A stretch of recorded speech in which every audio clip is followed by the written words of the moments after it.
Huyu gavana wenu nitatembea na yeye ndio tuende safari mrefu, na huyu mama wetu, mama wa kaunti, mama wa msimamo, na huyu Mungatana Mlamamba mwenyewe, tuko pamoja. Huyu senata wetu, jameni, tutatembea pamoja. Mimi nawauliza jameni, vile najaribu kuunganisha Kenya, naomba ndugu zangu viongozi wa Tana River wanisaidie kuunganisha Tana River. Ndio Tana River iwe kaunti ya nguvu, kaunti ya umoja. Tana River mnasema tuungane, sio? Tuungane namna hiyo. Hawa viongozi kutoka MCA waungane, na mimi niunganishe kule juu. Ndio Kenya itembee haraka na maendeleo na kwenda mbele. Asanteni sana. Wacha sasa na huyu mzee wangu, najua tuko na haya, huyu Ali Wario mzee wetu. Huyu mzee ni mzee wa nguvu sana. Na rafiki yangu ya miaka nyingi. Si namna hiyo? Hata juzi nimejaribu kupanga hivi. Ndio. Yule ambaye amebaki sasa ni Dr. Nuhu huyu.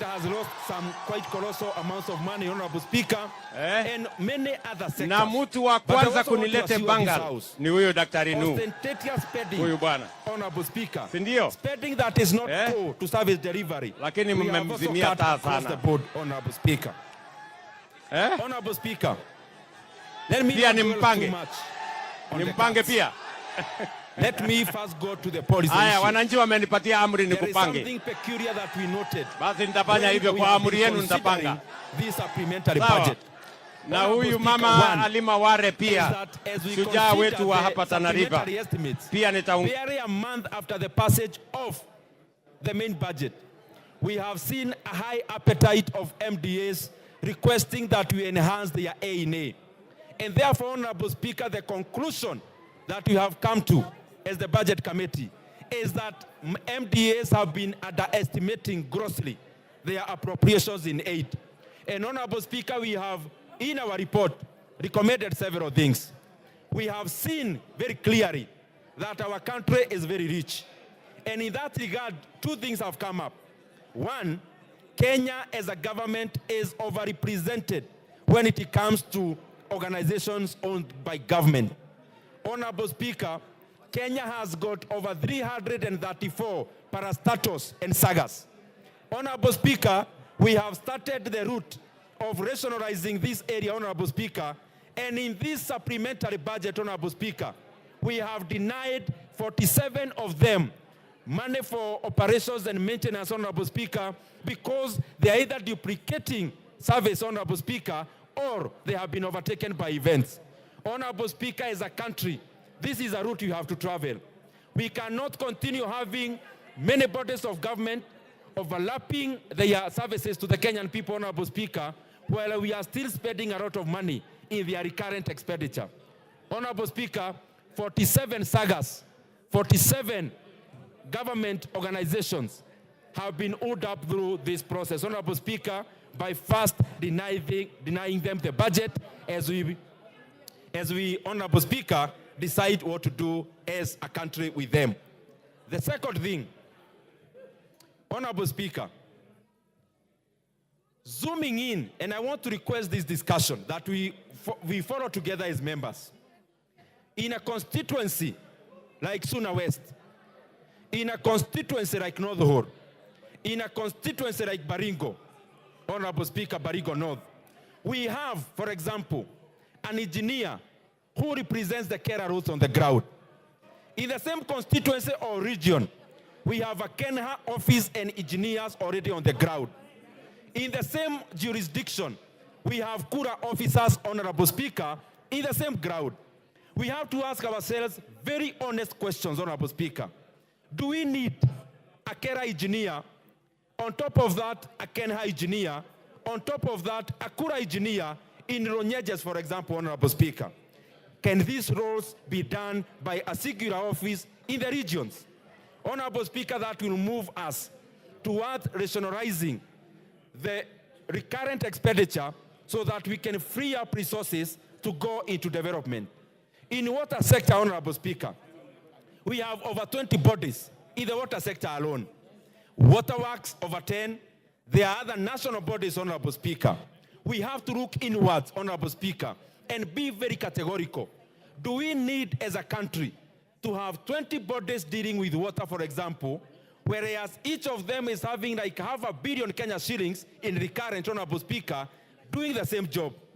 Honorable Speaker, this is a question that in the midterm, we have to ask and critically evaluate whether we need these bodies or we need to condense them and therefore free up resources to go into the service of the Kenyan people.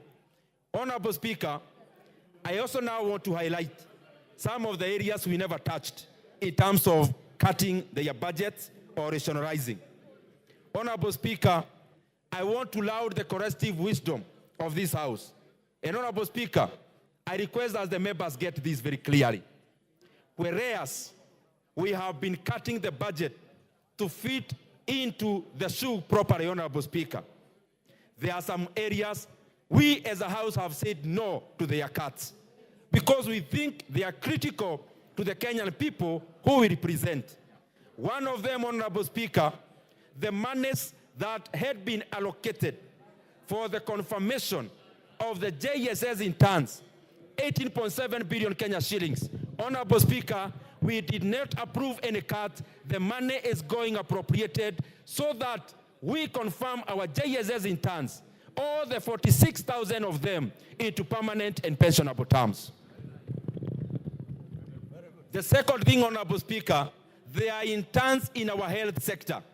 And Honorable Speaker, the interns in our health sector, we have also allocated Kenya shillings, 3.7 billion Kenya shillings, for them to be confirmed into permanent and pensionable terms because they deserve that, Honorable Speaker. Thirdly, Honorable Speaker, our economy is agrarian. Our economy is agricultural based. This is not a very good story, Honorable Speaker, because in economics, one of the areas to measure whether an economy is growing is when an economy has less and less of agriculture in the composition of GDP. In fact, one of the definitions of economic development, Honorable Speaker, because there is economic growth, there is economic development. In economic growth, those are the jargons we term as GDP and the rest, and GNP and the rest. But in the economic development side, Honorable Speaker, we define the economy both quantitatively and qualitatively. And one of the qualitative measures of whether an economy is a developed economy, it is an economy that has less than 10% of agriculture in the composition of GDP. Fortunately or unfortunately, Honorable Speaker, in Kenya, agriculture still accounts for over 18% of our GDP. And agriculture here, I mean the primary part of our production, Honorable Speaker, which is agriculture, forestry, mining, and fisheries. Honorable Speaker, but that is where we are now, and we need to do something on it, because 70% of our rural population are engaged in agriculture. And in that respect, Honorable Speaker, we have allocated Kenya shillings 7.5 billion into fertilizer subsidy. And the fertilizer subsidy, Honorable Speaker, will be for food crops and cash crops, Honorable Speaker. Coffee farmers can access that fertilizer. Maize farmers can access that fertilizer.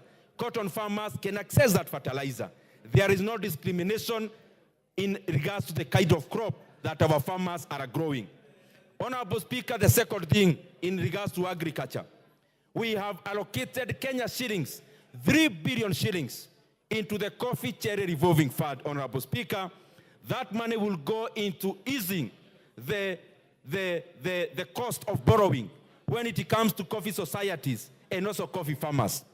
The other thing in regards to coffee, Honorable Speaker, coffee farmers, the recently tabulated debts are around 8.6 billion Kenya shillings that coffee societies owe to the banks. Honorable Speaker, so that we can continue to help our farmers in these debt menace, we have allocated the first phase, Kenya shillings 2 billion, Honorable Speaker, into the payment of coffee debts so that our farmers, Honorable Speaker, can get reprieve when it comes to the debts, Honorable Speaker. In the sugar sector, we have allocated around 700 million to 1 billion Kenya shillings, Honorable Speaker.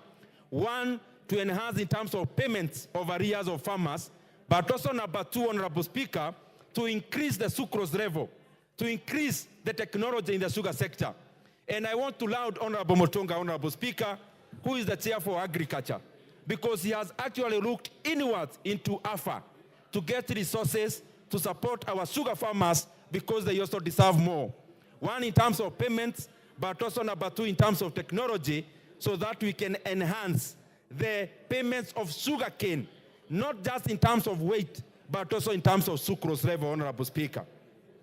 Honorable Speaker, the other thing we have done in the arena of agriculture is that we have allocated to new KCC Kenya shillings 1.5 billion Kenya shillings, Honorable Speaker, money that will go into defending the raw milk prices so that our farmers can get a net of 50 shillings per litre, Honorable Speaker, for raw milk, so that dairy farming can continue to be a profitable venture for our farmers, Honorable Speaker. Honorable Speaker, we have done much more in that arena. We have done much more in that arena, Honorable Speaker, because we believe agriculture is important for our economy.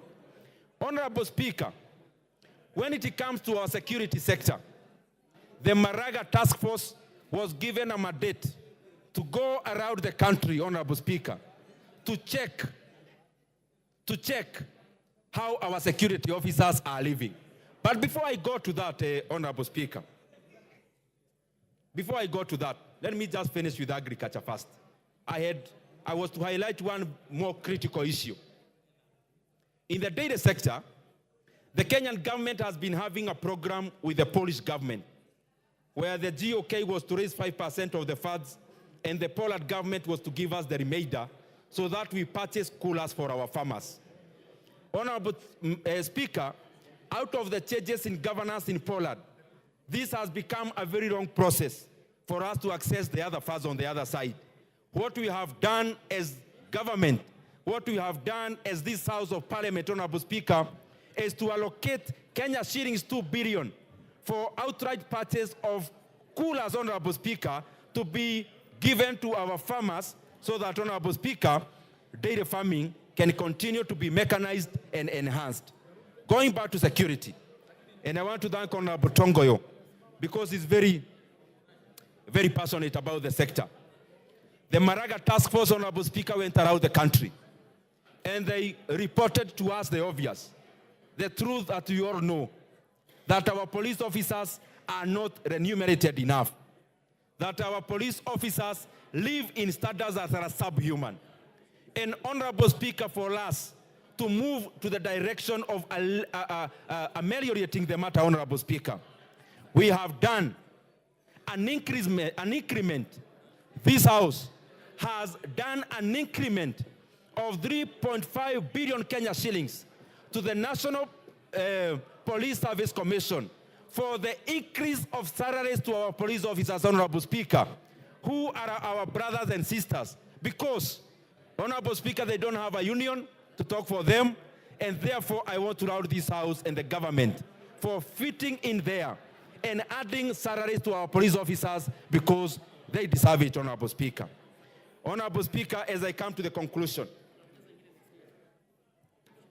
this bill has got many things, and those many things affect the people who have put us in the positions of service, Honorable Speaker.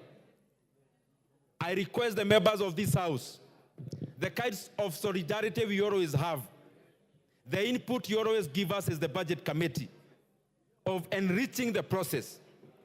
I want to request you that it is always welcome, because it shapes the way we allocate resources. I want to thank all the members, Honorable Speaker. I want to thank all the committees, and especially the chairs of departmental committees, because they have been able to assist us in working around the clock to deliver this document, Honorable Speaker, and in a timely manner. Honorable Speaker, with those many remarks, I also, first of all, before I move, because I've seen many things in the media, I have seen issues around the education sector. The truth of the matter is that education sector is receiving the highest budget, is receiving the lion's share of our budget, Honorable Speaker. I have also seen issues around governance. Honorable Speaker, I request that members would go through the bill so that we can distinguish what we are seeing out there and what is the reality, because the reality is much better. With those many remarks, Honorable Speaker, I also want to assure Kenyans... Order, there's a point of information from GK. Do you want it? Yes, GK is my neighbor. I can always benefit from him. Go ahead, GK. Thank you, Honorable Speaker. Indeed, the member for Keharo is my neighbor and my good friend. And I know he has mentioned something to do with the road agencies, Kera, Kenha, and KRB. And I will request as he allows me to give a competing perspective on his views. Because, Honorable Speaker, some years back, many years back, we used to have a ministry called Ministry for Roads and Public Works. It was a humongous ministry, and it never used to serve the public the right way. Never used to deliver services to Mwananchi. Honorable Speaker, we are living in days when management of public resources and affairs are done through what we call public management as opposed to public administration. And in public management, Honorable Speaker, we have what we call disaggregation of units. And in disaggregation of units, Honorable Speaker, that is where you reduce the scope, you reduce the size, so that you're able to deliver services the right way. If we ramp again those agencies, we'll be taking many steps backwards. So, Honorable Speaker, I beg to inform the member that having these agencies broken down into smaller units makes it much easier to deliver public goods and services. Thank you. Thank you very much, Honorable GK, and I take note of that. It's just a discussion I'm putting into our minds, not in terms of abolishing the agencies, but whether we need all of them. But I agree with you, and it's a debate that we are fronting on the table so that we look for the best alternative for our country. Honorable Speaker, as I come to the conclusion, I also want to assure the members that the monies for equalization fund, the 8 billion shillings, is still intact, so that the Kenyan areas which have been left behind, Honorable Speaker, can also catch up when it comes to development, Honorable Speaker, because when all the sides of Kenya develop, then Kenya wholesomely develops. And Honorable Speaker, as we know, all Kenyans live everywhere. And therefore, it is our responsibility to make sure Kenya grows across all areas, Honorable Speaker. Honorable Speaker, I also want to allay the fears about the school feeding program. The Kenya shillings 3 billion for the school feeding program is still intact, and it will be managed by the infrastructure in the Ministry of Education. And therefore, Honorable Speaker, the school feeding program, I want to assure members, is still there in the budget, 3 billion shillings, and it is under the Ministry of Education because they have the right infrastructure to administer those resources. We have also allocated monies for the to operationalize the funds created by the new SHIF, Honorable Speaker, all the 3 funds. We have input around 8 to 10 billion shillings so that these funds can be operational and serve in the purpose of deliver universal health coverage to all Kenyans. Honorable Speaker, with those many remarks, I beg to move and request the very able Vice Chairperson of the Budget and Appropriations Committee, the Iron Lady, Madam Mary Amase, to second this motion. Mary Amase, the Iron Lady. I didn't know that was your other name. Go on. Thank you, Chair. I stand to second the supplementary appropriation bill, Bill number 2. Chair, from the onset, I want to say... Which chair are you addressing? Oh, Honorable Speaker, I'm sorry. Honorable Speaker, This is a very important bill, and honorable members, I think it's important that we listen, because this appropriations bill is the one that details how the money has been allocated and how this money is going to be spent, and this is what guarantees continuous operation of government services. Honorable Speaker, having said that, I just want to echo what the chair has already said, that our total expenditure has reduced slightly, and that we are able to reduce the expenditure by 145 billion, and also in the process, the deficit went up slightly because we are going to borrow an additional 170 billion. Honorable Speaker, what this means, therefore, that going forward, we need to continue reviewing our budget. We need to continue to identify areas of overlaps, areas of duplication, areas of wasteful expenditure, because whereas we are proud we've managed to retain some of the expenditures that are addressing some of the most critical issues, members, you'll agree with me that one of the biggest challenges we are having in the country right now is unemployment. One of the reasons we've seen our young people in the streets is unemployment. So we therefore need to continue to look for money, tighten our revenue collection measures so that we're able to enhance our A&A. We need to continue to review and oversight our expenditure so that we can even rearrange it further to save more monies, so that we can take that money towards employing our teachers. I was in my constituency yesterday, and teachers are saying, why are we increasing a salary for the police officers, yet teachers' salary has not been enhanced? Why are we not employing more teachers? So we need to look for more money, so that in the second supplementary, we are able to employ more teachers, because right now what we have managed is to set aside 8.7 billion for just confirmation of interns. But we need to employ more. We need to employ more doctors. We need even to employ and look for money to pay for our gurus and many other servants, Kenyans who are giving a lot of service and dedication to this country. But as we speak about the police officers, we've just given them an increment. But I want to tell you, members, and we are aware that these police officers are living in a very deplorable condition. Some of the structures they are living in, we even have police stations that do not have furniture. So the Minister of Interior even needs more funding added into that sector so that they can be able to address the issues.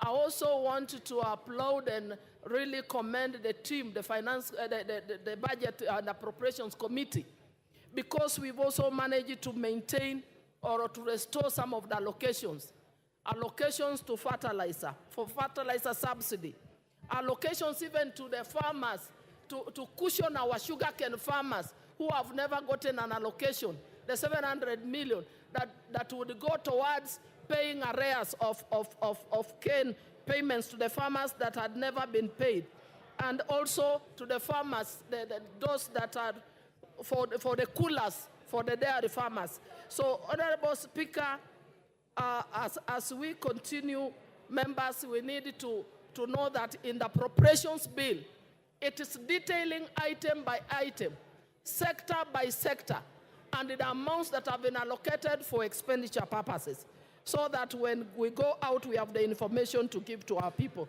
Honorable Speaker, I second.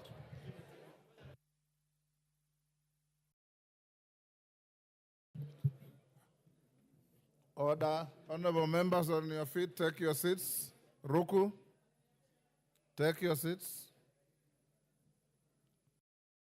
Angol, take your seat. Honorable members, I now propose the question, which is that the supplemental appropriation number 2 bill, National Assembly Bill number 39 of 2024, be now read a second time.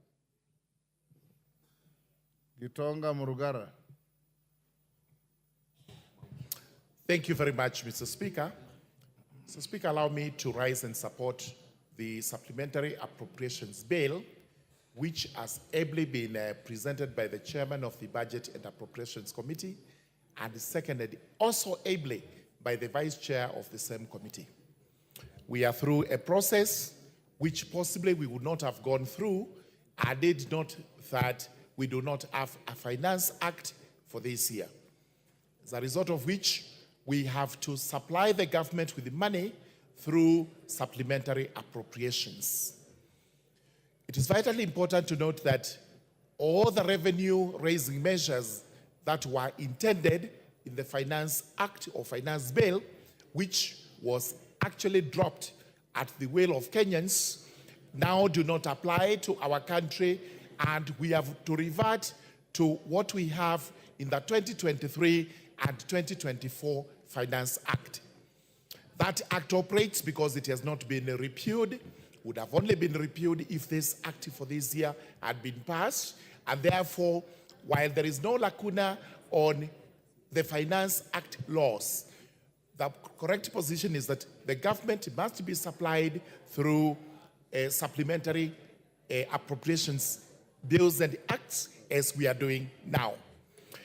Allow me to commend the committee for having found means and ways of ensuring that the government is going to be supplied, although with the limitations.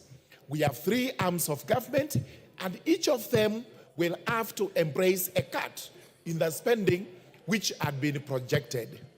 We start with the executive, which actually carries the lion's share of the budget, and we'll also have to carry the lion's share of the cuts, followed by this House as the legislature, the second arm of government, and after that we have to go to the third arm of government. We know very well there are 2 levels of government, the national government and the county governments. The county governments must also embrace themselves for the proposed cuts.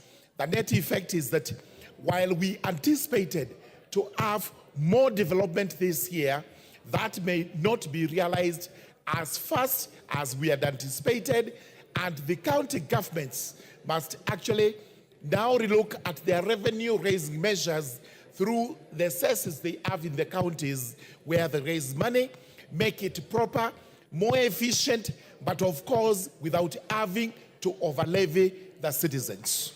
Kenyans are complaining that the level of taxation is quite high, and with that high taxation, sometimes they are asking, what are we getting in return?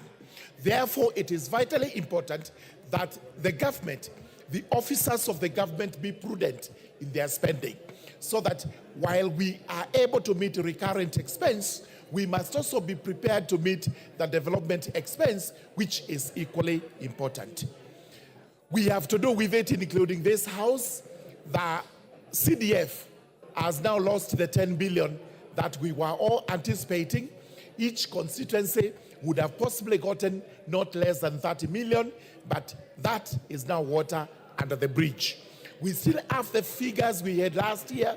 We are able to do even more because the money is actually going to be supplied. And whether it is this House, it is the judiciary, which also is losing over 1.5 billion. We really have to scale down what we have to do. May I urge everybody that we have to be reasonable. We have to accept the cuts. We have to accept the austerity measures that are put in place so that those luxuries which the government was enjoying, which this House was enjoying, or the judiciary was enjoying, must be reduced so that we remain with what we consider extremely necessary and for the benefit of the citizens. We are also happy to note that with all those measures, we have been able to supply the government with some money and increase the salaries of police officers. And by extension, I take it that the prison wardens, the prison officers, are also getting a pay rise. This is very important because we all know, without any gainsaying, that our police officers, our prison wardens live in a deplorable state. They are not able actually to run their own lives because of the poor pay and the poor housing conditions these ones have to go through. As we consider housing, housing for everybody in the country. Most importantly, let's consider for the police officers and the prison wardens. It's also very good to our ears that the 46,000 JSS teachers will be confirmed. I can assure you these members of parliament had it rough when we went to the constituencies to talk to these people. While they appreciated that the finance bill was lost, they were insisting that they must be confirmed. Today, we announced to the country that the JSS teachers will actually be confirmed. And we do not want to hear by December, by January next year. It should be as soon as this appropriations bill is passed into an act of parliament and assented to, that TSC must move with the speed and confirm the 46,000 teachers. We were also to employ interns amounting to 20,000, a new number. Let us look at what we have, because it is vitally important that our teachers are actually in schools. Our children expect to get the best of education, and this must be through funding by this house. While we are looking at roads, we are looking at water, we are looking at electricity, and we are looking at all the important sectors for the public, we must not forget that education is core to this, and the Ministry of Education must be properly supplied. This is a good bill. It is a bill that we should pass so that we are able to fund the government and also fund the county governments. With those remarks, I beg to support.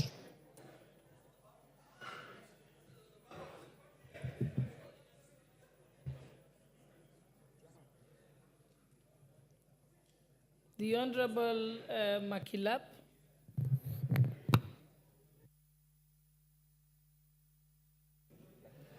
Thank you, Madam Speaker.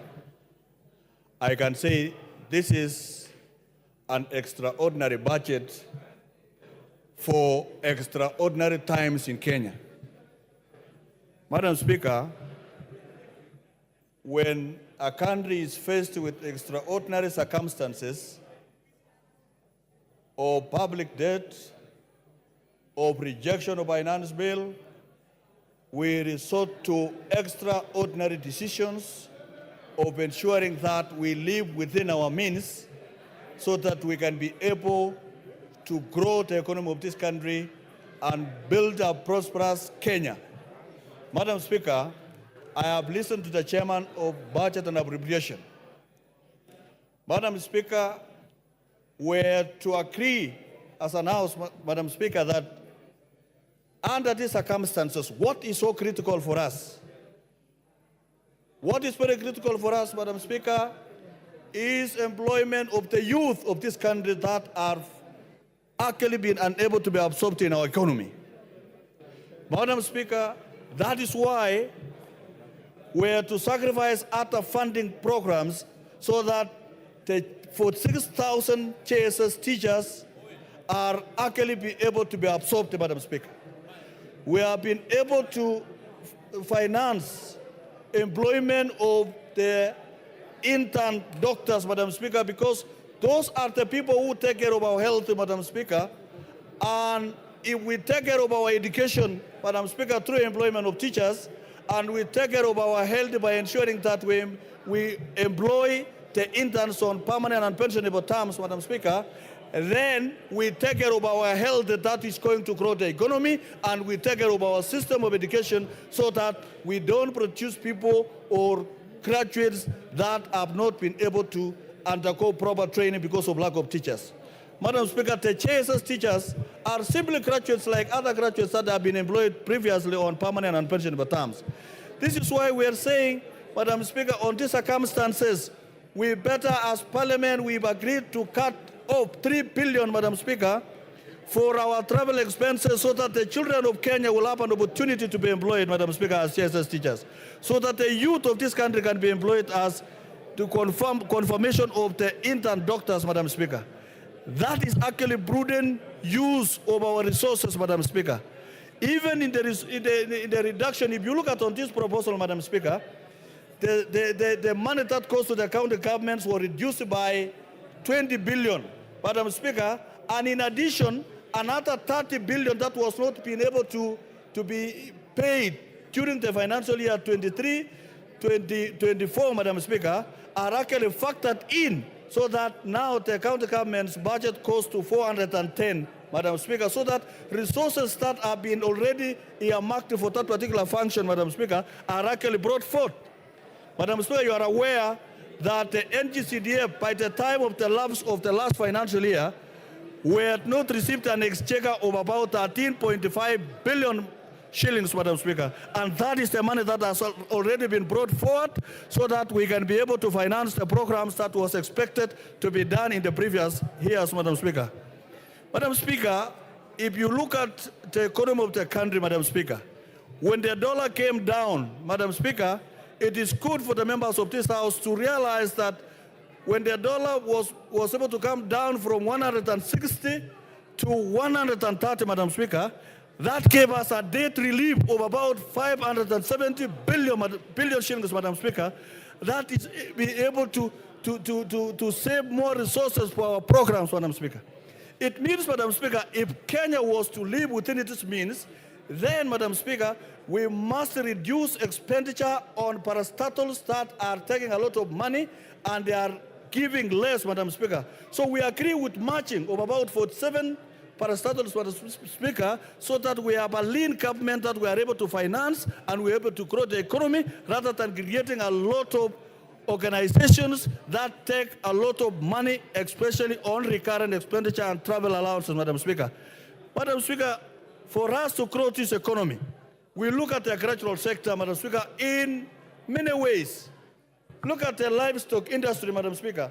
The livestock industry, Madam Speaker, is actually an economy of the pastoral community, which is more than 80% of Kenyans who are actually practicing pastoralism, Madam Speaker.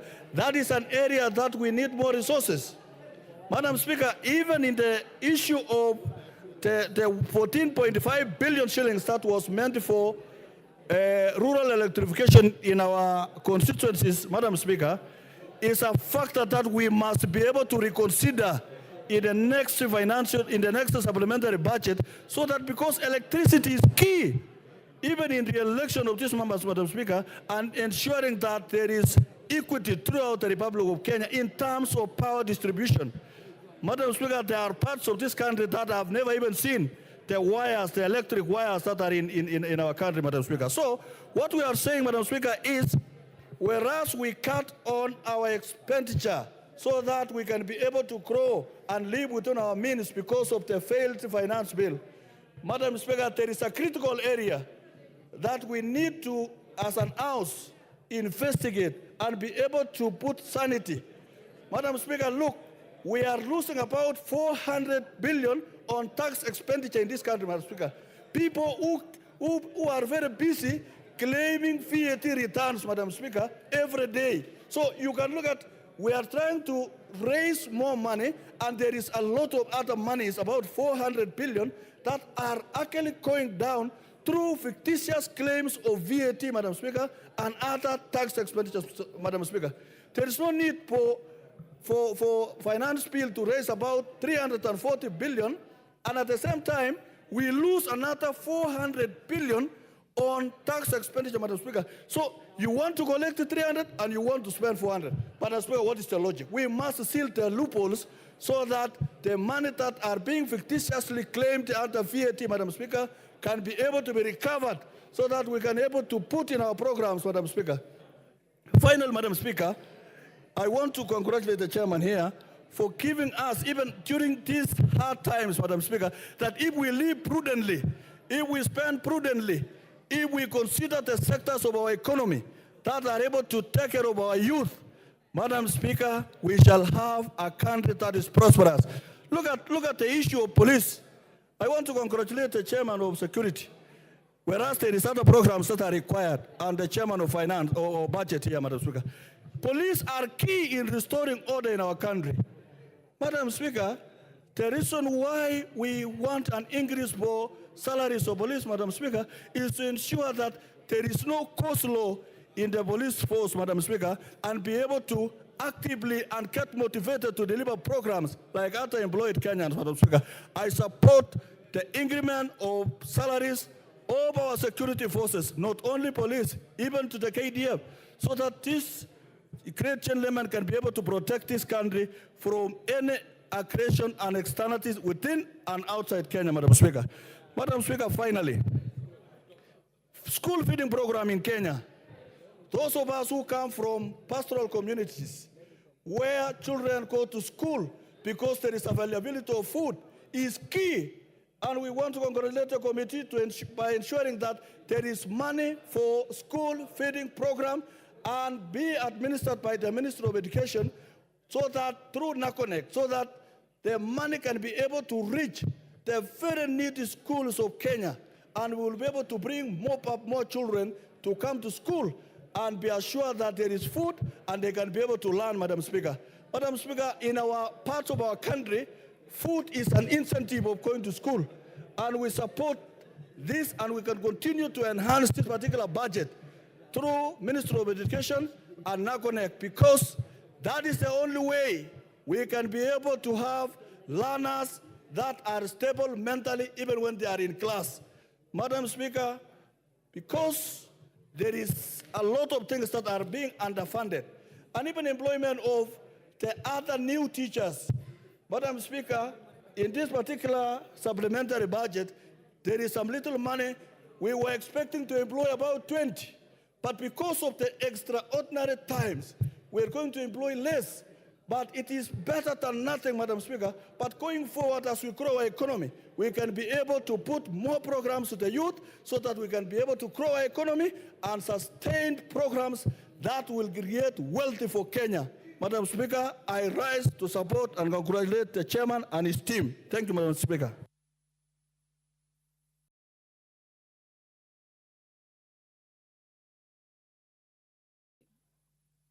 The Honorable Member for Tigania West, Honorable John Mutunga. Thank you, Honorable Speaker, for the opportunity to speak to this motion. Honorable Speaker, I rise to support the adoption of the adoption of the appropriation bill as presented and supported by the Chairman and Vice Chair of the of the Budget and Appropriation Committee. Honorable Speaker, we all know why we are here, and we all know how we got here. Honorable Speaker, this is one of the most popular documents in this House. The last appropriation bill, Honorable Speaker, I had an opportunity to second, and I remember seeing very clearly that I hope the finance bill will be as much supported.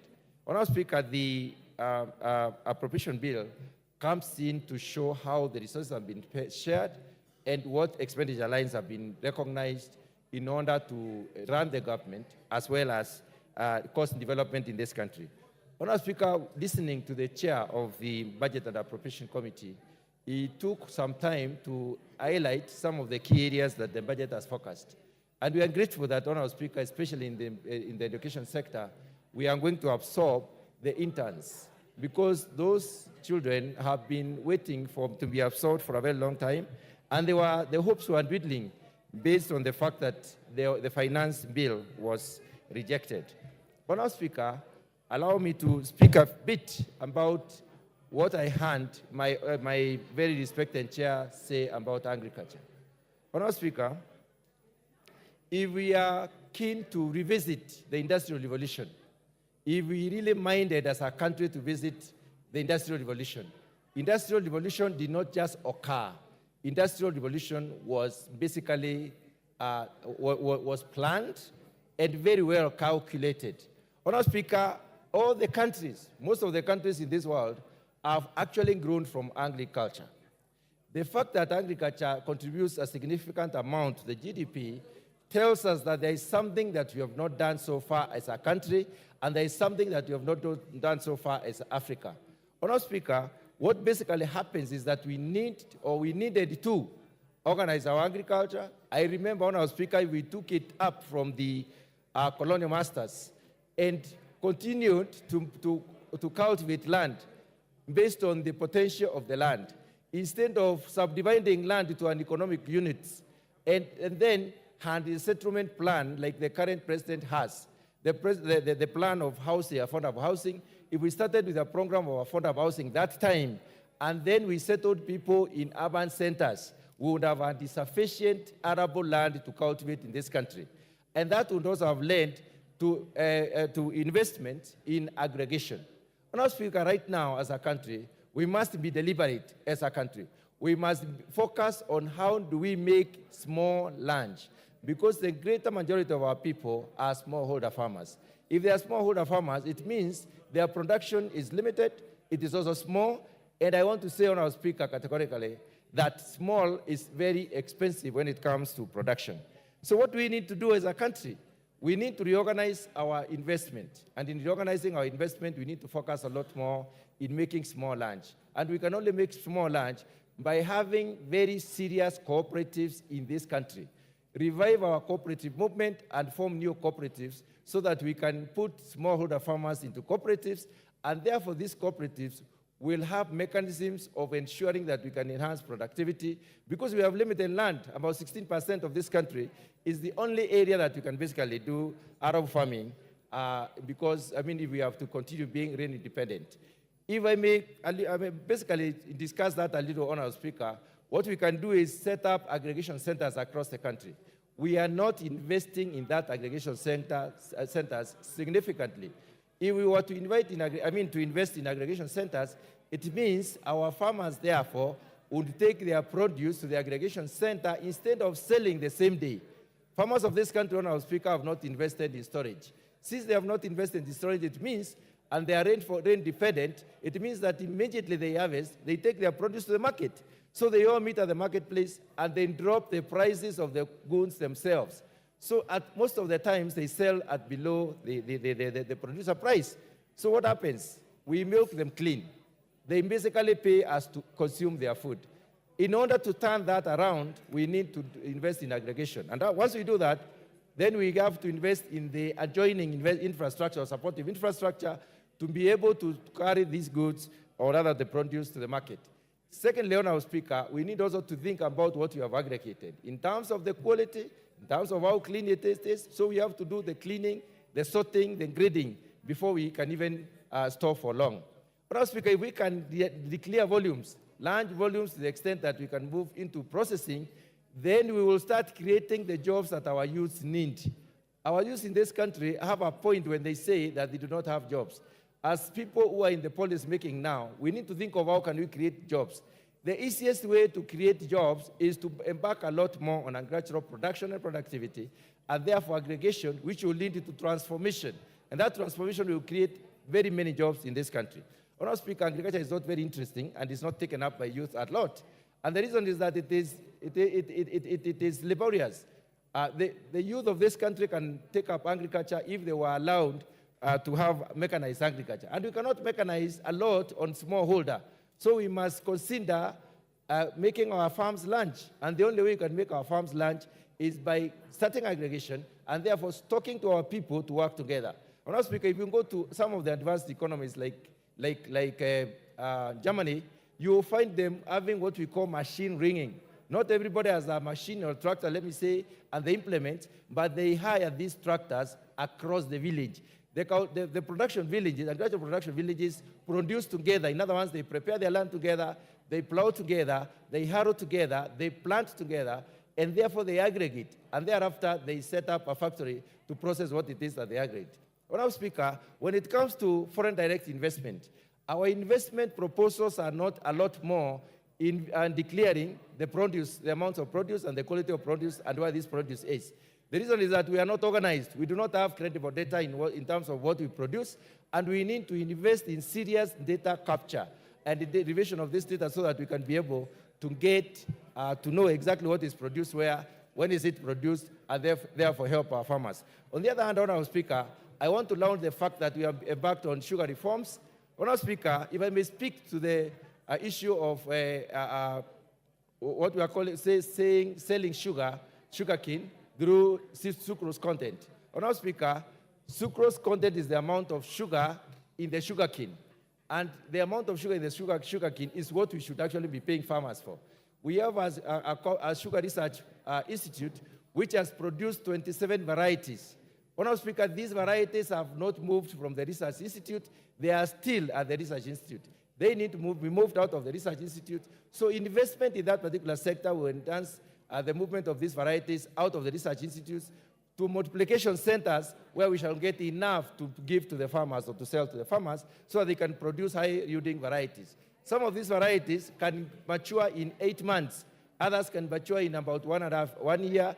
Right now, the varieties that we have on our speaker mature in about 24 months. If that is the case, it means therefore we need 2 years to be able to plant and harvest cane. In order for us to be able to even multiply the production and even stop importation of sugar, we need to take these new varieties, and the varieties are maturing in 9 to 12 months. It means therefore we can have the time required on the farm, and that means we are able to produce twice in a year. That will help us to increase the sugar production, and therefore we shall cap on the importation and the need for the dollar for importation. That way, the CTUs become very, very useful. That is selling sugarcane with due respect of measuring the sugar content. Honourable Speaker, the varieties that have already been produced by the Sugar Research Institute are very high in sugar sucrose content, and that means we can therefore go the CTU way.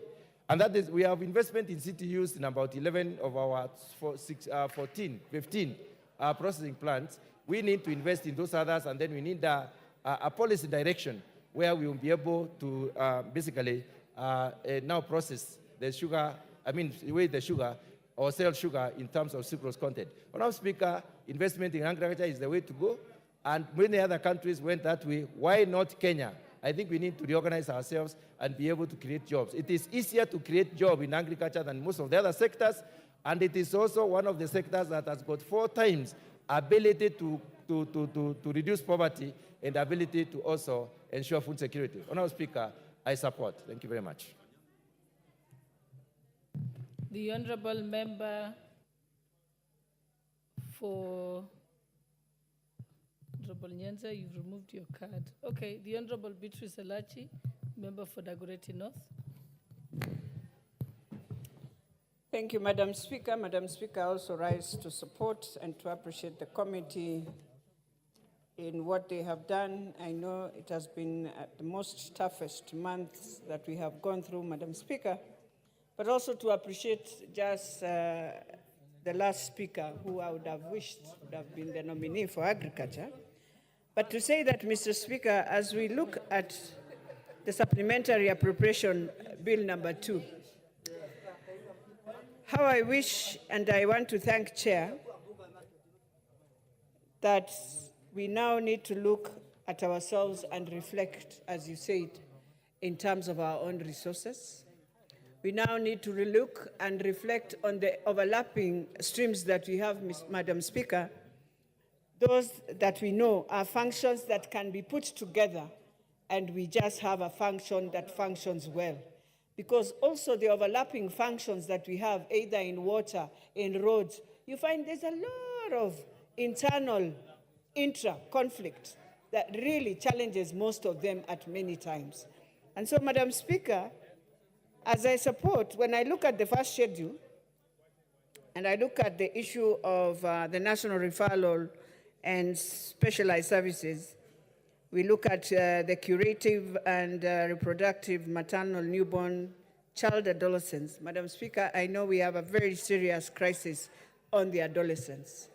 And this is one thing we need to look at it clearly and to see how do we support schools, Madam Speaker, to ensure we have wellness and skill lives in schools that will help the adolescents that we are finding ourselves with a lot of challenges, Madam Speaker, early pregnancies and many other issues that are affecting our adolescents. We need to think through. We need to take agriculture as the main pillar for rebuilding our country, Madam Speaker. And this we have to do deliberately, that we must ensure even young people, if we are able to give them incentives, Madam Speaker, for them to be able to engage in this agricultural sector, that they are able to go even and bring in value-added addition machineries, which we don't need to tax, but to assist them to bring them in duty-free as long as they prove that they are coming to do work in the agricultural sector, they are coming to add value, they are coming to take land that is idle and deal with it. Madam Speaker, if we don't do that, we will be lying to our young people that we have white-collar jobs, which I know we don't have. But there is a way we can create different incentives to create more skills, Madam Speaker. And we can see even in the appropriation bill, there is on vote R11, I think it's 51 to 52. I think it's 51, Madam Speaker, that brings in now the issue of film development services, youth empowerment services. And this is one thing that we need to really emphasize, Madam Speaker. How do we create that incentive so that we can ensure young people are able to create their own jobs? They are very good on intelligence. They're very good on AI, Madam Speaker, artificial intelligence, and we need to see how we support them. And in supporting them is knowing very well most of them are still looking for jobs, and therefore we cannot push them into that bracket of also trying to force them to buy things the way they are, Madam Speaker. Madam Speaker, in the crisis that we went through, I thought we shall reflect as members and ask ourselves, how do we come back with dignity and make Kenyans believe that we can bring in a good budget, a budget that can be trusted, but also that can be monitored? And how do we ensure we spend our monies well? You see, Madam Speaker, as much as we are pushing monies to roads and all that, you find that we will always do that, fine. But we must go beyond. We must agree to have most of our highways on a PPP so that we deal with it once and for all. And you know you have a good road, Madam Speaker, that will work, and you save the monies to now go and do other things to pay the debt that we are talking about, Madam Speaker. In terms of the women, when you look at the vote R1176, it talks about the amount required in the year ending 30th June 20 for recurrent for the State Department of Micro, Small and Medium Enterprise. Madam Speaker, the Women Fund, it got lost somewhere. Where we were in the last 10 years, when you put today, you can't understand whether women are able to even continue borrowing from the same fund. We need to go back and request the president that this fund has to come back and be in two ways. One, you can apply digitally, but it should be administered by meeting the women one-on-one in their groups, Madam Speaker, and you are able to give them their check, and you know that you can follow up and understand what they are doing. Than digitizing the whole process, Madam Speaker, and you find you can't even see who is the beneficiary, how is the country benefiting, do we find ourselves gaining or losing, Madam Speaker. Madam Speaker, we come now to health. And I know the community health workers are all waiting to see. Just the same way we have ensured the interns have gone through, just the same way we are ensuring the JCC teachers, Madam Speaker, our community health workers, and I want us to really focus on this universal health, Madam Speaker, even to look at, even as we move. I know many people are fighting SHIF or NHIF, but it's one thing, Madam Speaker. It is for us to decide and see what is best for any Kenyan as an insurance of health. And Madam Speaker, it's important for us to really get out of waste. Let us look at what we normally say it is waste. And you know, Madam Speaker, waste is that these small things we do without knowing we are wasting. And when you put together their finances, you find that you've really wasted. Madam Speaker, in the education sector, I want to tell parents that you need to look at how the new model of funding of university is. And Madam Speaker, the day the parents will understand each band, how it works, you find that an orphan is 95%, Madam Speaker, supported. And so what she or he will pay is very minimum from the household. But many parents, it's like they are not understanding, Madam Speaker. And you find that in the same education sector, many parents do not look at the portal of their own children. And I want to convince parents, first years and second years, when they follow the model of government, it is fully what you're supposed to pay. For example, if your child has a school fees of 300,000, you find that 70% of that is 210, and therefore the loan takes, and the rest, 15,000, goes to the household.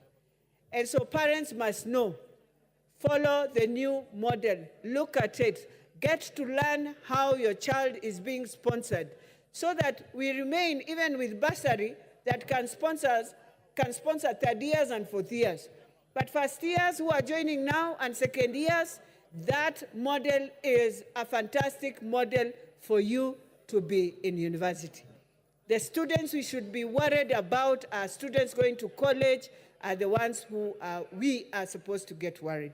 Madam Speaker, you look at how the votes have been done. I just want to go to one vote that we need to also ask ourselves, which is vote D1082, which talks of the state of Department of Medical Services that deals with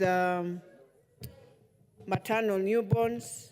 I know I've talked about it, but I just want to repeat, Madam Speaker. It is time we also see can we work with both functions. It is devolved, yes, but at the national level and the devolved level. It is important for us to start strengthening both and to ensure the referral can also work very closely with that is devolved. And therefore, Madam Speaker, with those few remarks, I beg to support and to thank the committee.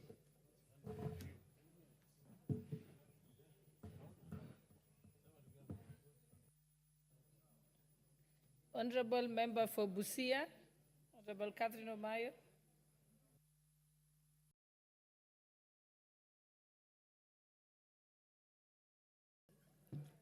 Thank you, Madam Speaker. I am very happy about this appropriation bill. The range of choices available there has prioritized what matters. For the first time, if we stick to that, Kenya will live within its means for some time, for the sake of development, for the sake of our children in school, and those children who live in ASAL and semi-arid areas, and floods, places where we have floods every time frequenting. Children who live around such places hardly go to school, but if we put food, like give the schools that these children could access, if we have some lunch or a program like that, these children will not lack to go to school just like any other child in Kenya.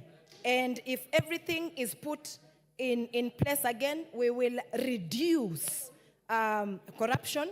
And with reduction in corruption, many of our school-going children, especially those who come from poor families, will also just attend school like any other children. Then also, people who are living below poverty level, the gap between the rich and the poor will be reduced.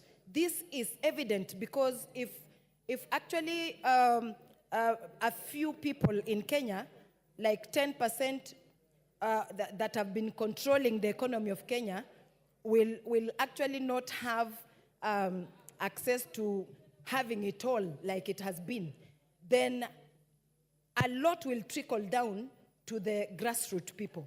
And if a lot goes to the grassroots people, then that means that many will also have access to basic needs. That is where we all start talking about belonging to a country that takes care of its people or protects its people. So it is a good bill. I support it. I want to see no difference between a child from Siamahanga village, where I come from, and a child in Nairobi.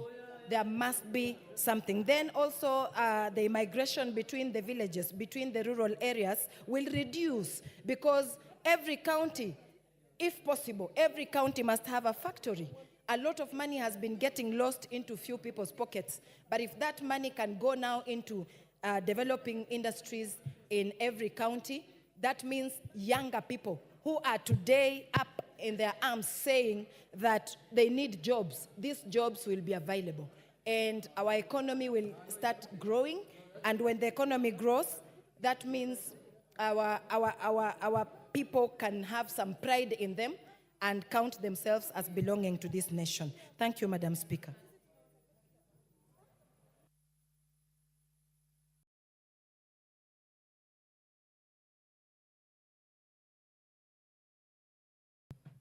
The Honorable Irene Mayaka. Thank you, Honorable Speaker, for this opportunity. I stand here to support the Supplementary Appropriation Bill of 2024.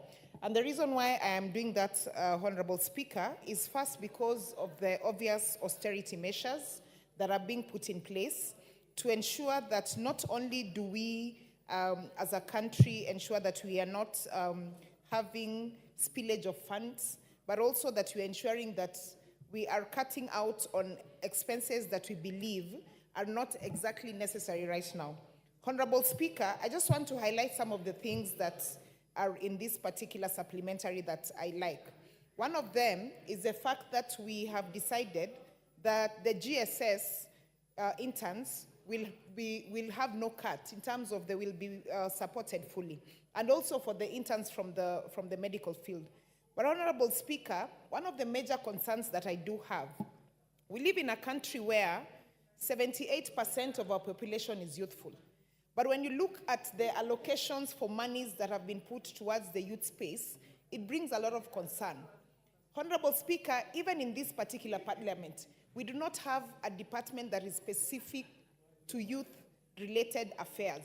Youths are treated in this country like a by the way, and we really need to look at how do we change that as a country.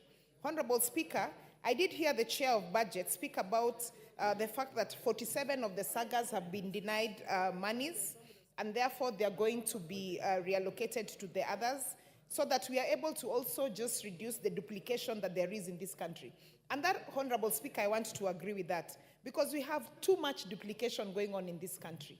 And we need to find a way where we are able to centralize some of these functions to be able to have them allocated to one particular place.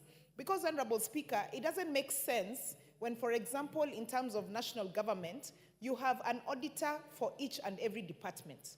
Ideally, we should have the audit committee based on one place, so that when we are doing internal audits, then the people who are from this particular audit department will be able to just do audits for all the departments. That happens, Honorable Speaker, in most private sectors. You will never find, for example, in a bank, that a department for trade, a department for retail banking, for wholesale banking, each of them has their own auditor. They only have one audit department that is able to then be distributed as per schedule to all the other areas to be able to work. That is one of the ways that we as a country can be able to save money. Honorable Speaker, I did hear the Chair also speak about agriculture and some of the measures that have been put here. And Honorable Speaker, I would really love for some of the people who are engaging the Chair to stop engaging him, because he needs to listen to some of these measures that we are putting in place. Honorable Speaker, for example, we are talking about cost cutting. In this day and age in our country, in Kenya, we still have instances where our large-scale farmers are using old traditional agricultural methods. And yet we have countries like even our neighbor in Rwanda that use the drone technology when they're doing crop production and they're doing tests to see whether or not the large-scale farms have issues by drone technology. Why wouldn't we do that in Kenya? Because that would actually enable us to save money. Honorable Speaker, we need to stop being scared of going the technology way. Because the technology way in a lot of these departments would be able to to enable us to save money. The other thing, Honorable Speaker, for example, if we had really good technological interventions within this country, even in the offices of the MPs, if, for example, like I see in the CS offices where they have the Huawei digital platform where they can be able to have their meetings there, if we did have that, then we'd be able to save so much money. Honorable Speaker, the other thing that we need to speak about in this country is corruption, budgeted corruption. Because there's a lot of embezzlement of funds in terms of budgeted corruption. By the time we are asking different departmental committees to give us their budgets, have we been able to actually go back and check against their performance contracts? Were they able to even deliver what was put in their performance contracts? We don't do that. All we do is that we treat this whole country as a cost center. And the reason why I say that, Honorable Speaker, is because you will rarely ever see, when you're having departmental committee meetings with the different ministries in this country, never ever will you see a departmental committee come with a document telling you how they're planning to make revenue, how they're planning to raise revenue. Honorable Speaker, this takes me back to something that the Right Honorable Raila Amolo Odinga really wanted for this country. He once said that as a country, we should have one product per county. What that meant was that every county would be able to focus on a specific product, be very good at it, and actually raise revenue within their own streams from that. Those are some of the austerity measures we should be talking about as a country. We should be talking about, now that we don't have a finance bill 2024, and everybody is giving excuses why we cannot do any development because now there's no money, because we are depending on taxes. Why are we not, as a country, thinking of how else to bring up innovations and investments for us to be able to raise money? Must it always be that we are raising money from taxation? I'll give you an example, Honorable Speaker, of the Ghanaian government right now. They have really focused on investment, an investment-driven government, for them to be able to actually raise money from other sources other than taxation. And I think for a country, that's the direction we should be thinking. Honorable Speaker, having said that, I just want to support this particular bill. It's a first of its own where we are reducing expenses.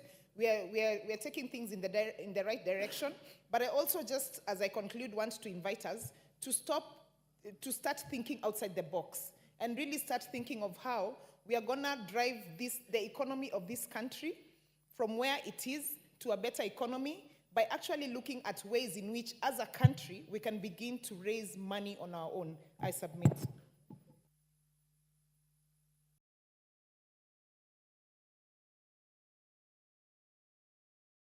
Mike.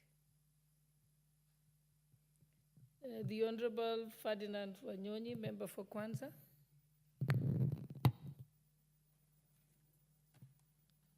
Madam Speaker, thank you very much for the opportunity. And I take on the very onset, my position is that actually this appropriation bill, number 2, 2024, is a very unique one, Madam Speaker, noting that it's come before the bill itself, the financial bill 2024-2025. In all sense, I think it's a very unique approach, and it's just because some people were not happy with the bill, and so it was rejected.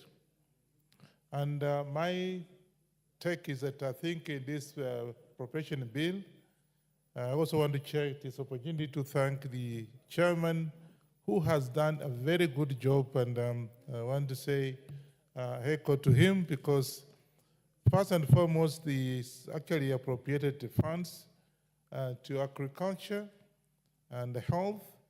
In agriculture, I think the thing that actually very impressed me is that first, we're going to have the fertilizer subsidy, which is about 7.5 billion.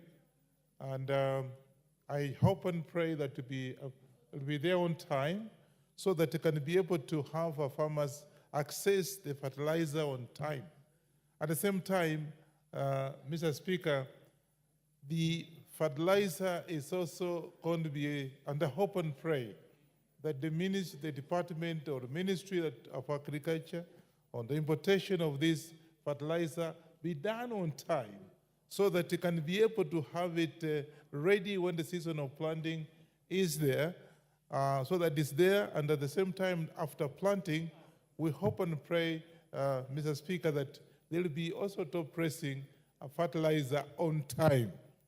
Because this season, I come from Trans Nzoia, and farmers even were coming to me as if I'm in the Ministry of Agriculture, but because I'm in that Committee of Agriculture, and they were asking why the fertilizer was not on time. Secondly, when we finished, the top pressing fertilizer was not even there. So I want to thank the committee for having come up with this, and there is a hope and pray that we'll have fertilizer on time, including, of course, top pressing on time. Secondly, as we go on, the fact that in agriculture, again, you have got money appropriated to import the milk coolers. Mr. Speaker, the milk coolers are very important for our country. First, it will encourage farmers to be able to do dairy farming, which, of course, as you know, we are in a tropical country, and therefore dairy farming is actually very appropriate here. And at one time, I was in the Middle East.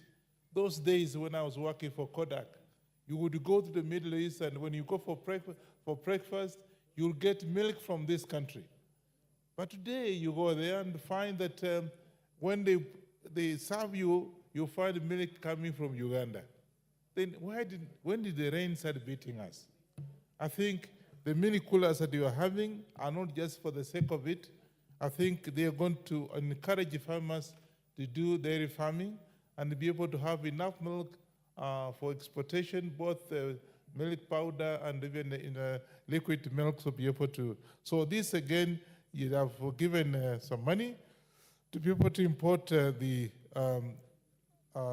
milk coolers, which I think is very, very important, and I think I want to say congratulations. Then, of course, we have money, which again, that the Minister of Education, again, the Minister of Education has been given money, the feeding program. That encourages, because some areas, Mr. Speaker, you find that children are not even encouraged to go to school because there's nothing in school. They would rather stay at home and drink water than going to school, maybe some 5, 2 or 3 or 4, or even 3 kilometers away, and there's no feeding program. So again, this supplementary budget, I think, bill, I think has helped us and has going to encourage our children to go to school and stick to the school, other than going there and running away because there is no food. So the feeding program, I think, is quite good, is very encouraging. And of course, CSS, again, from what the chairman has just read, is that they are going to be paid. So again, there's an encouragement of those who actually have finished training as teachers, and I think will be paid for their services, and that was actually lacking, including, of course, the Minister of Health. Again, that again is something that this supplementary appropriation bill has again taken note and going to be able to pay for that. More important, Mr. Speaker, is that we, when the original bill was cut, people actually made very, very bad remarks. We lost actually electricity because it had been located, I think, 52 million shillings by every constituency for rectification in the rural area. Imagine that gain went, and you have not revived that. I hope and pray that during the year, as we go forward, we'll be able to locate a few coins to be able to have electricity actually in the rural areas, because we had 52 million shillings in every constituency. Again, that was thrown away because the bill was rejected. Same thing with the CDF. I think we also lost some money, but never mind. these cuts, I think, are going to help because some of them is because, again, Mr. Speaker, it was actually appropriation of some of the funds. You'll find the ministry has 2 or 3 departments, and of course they do the same thing. You find duplication of services, which again is something that I want to say. The cuts that are in the ministry is not for nothing. It's because I think the committee looked at some of the departments and ministries are actually a duplication of services, and therefore that again is going to help save some money for doing other important projects and reallocate the funds elsewhere. So, I think the taxations actually that people complained about, I think, have been reduced. And I hope and pray that when we pass this appropriation bill, supplementary bill, we hope nobody is going to raise his finger complaining that this budget has again been reintroduced after being rejected. And therefore, I think, as far as I'm concerned, this is a very good supplementary budget, appropriation budget, and I hope and the bill is going to see the light of the day at the end of it tomorrow, whatever it is, so I can be able to move forward.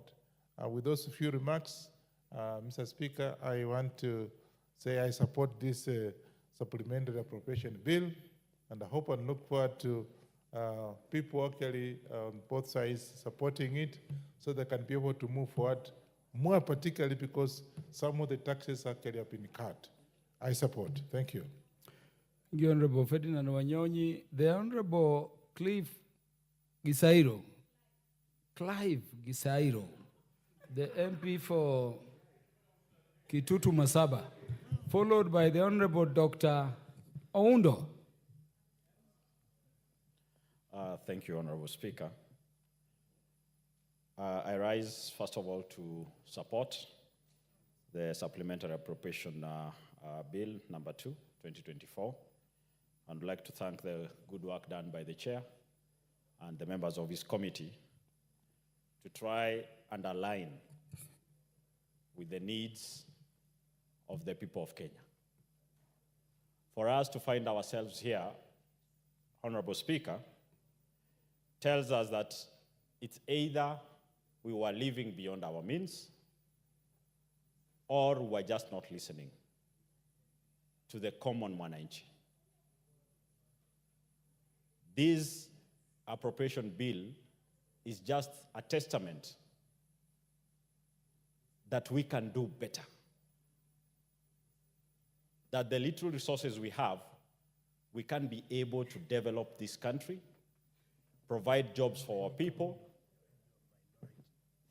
and minimize on borrowing. Honorable Speaker, in this bill, the education sector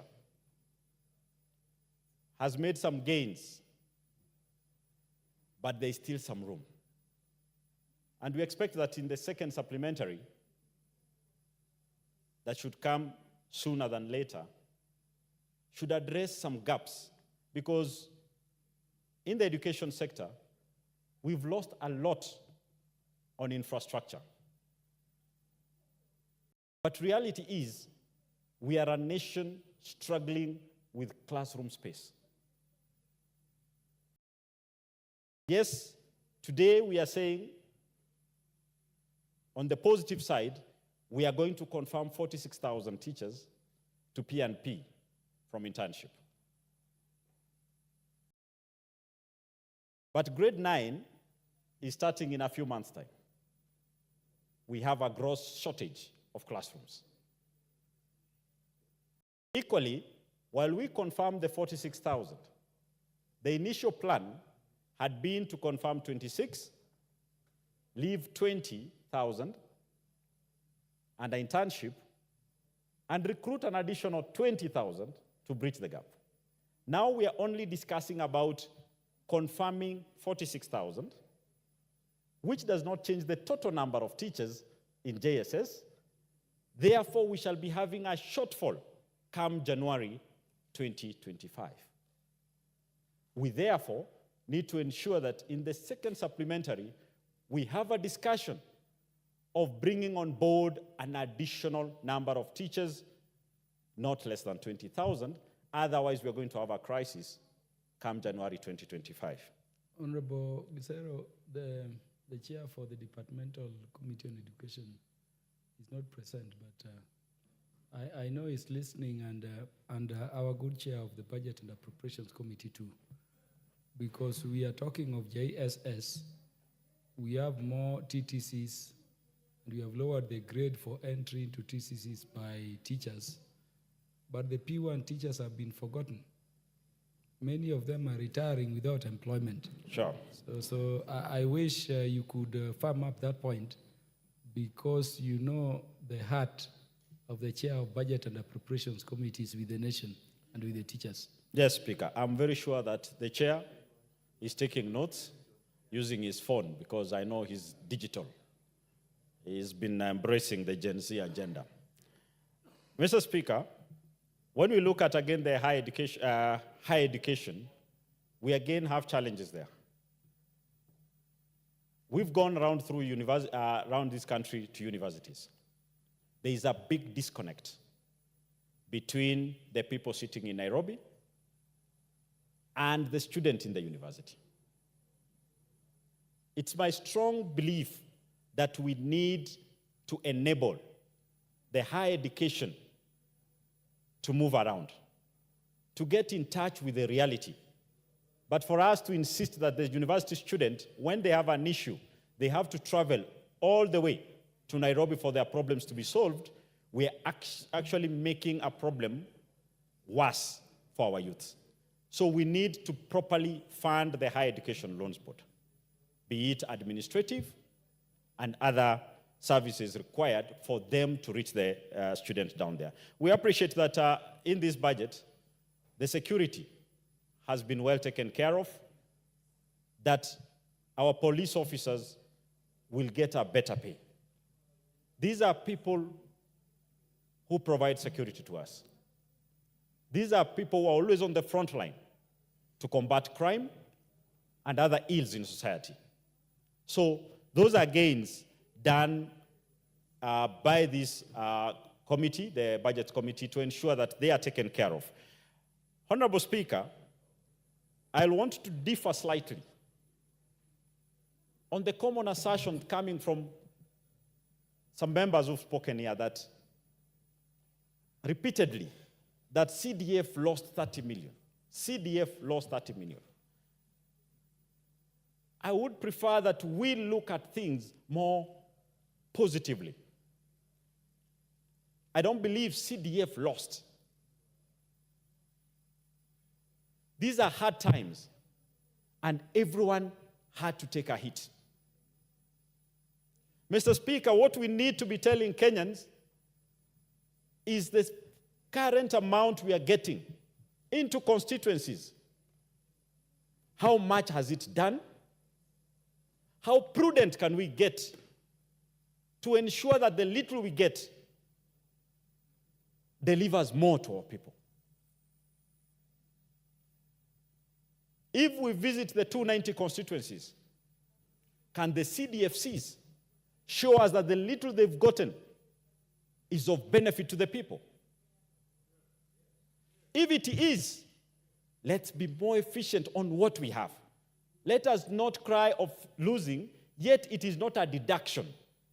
We anticipated more, but that more now is not there. So we are retaining what we already had. So let us not dampen the mood. We've done well with the resources we've had. We can do better with the very same resources. Mr. Speaker, on the health sector, again, this supplementary budget goes ahead to ensure that the interns are well taken care of, because we need a healthy nation. We need our youth to have jobs. It is painful for any parent to educate a child, only for this child to come and sit outside with a medical degree, clinic officer training, but sitting at home. So this is also to say that the government has taken concern on our health providers and ensuring that they're all taken care of, and we keep absorbing more. Honorable Speaker, you know, we would like to inform that those who will be coming in, the new appointees, because some now happen to come from near where I sit here, we will still be hard on them if the views of the Kenyans are not taken into consideration. This was a starting point to have a progressive country, a country that presents to its people a progressive budget that indicates our ability and us living within our means. Honorable Speaker, electrification is a challenge, and we will hope that in the next supplementary budget, rural electrification gets more funding. And lastly, Honorable Speaker, we are still wasting money on state departments that can be merged. We need to look into areas that can be consolidated to save taxpayers money. I thank you, Honorable Speaker, and I support this supplementary appropriation bill number 2. Thank you. Dr. Wilberforce Oundo.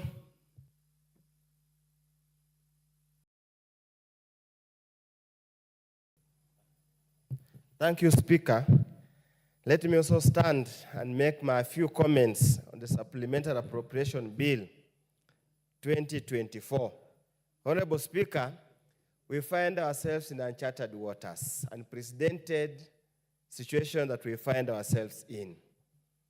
This is the first time probably in Kenya, and could be in many parts in this world, where a supplementary budget is prepared before you even implement the main budget.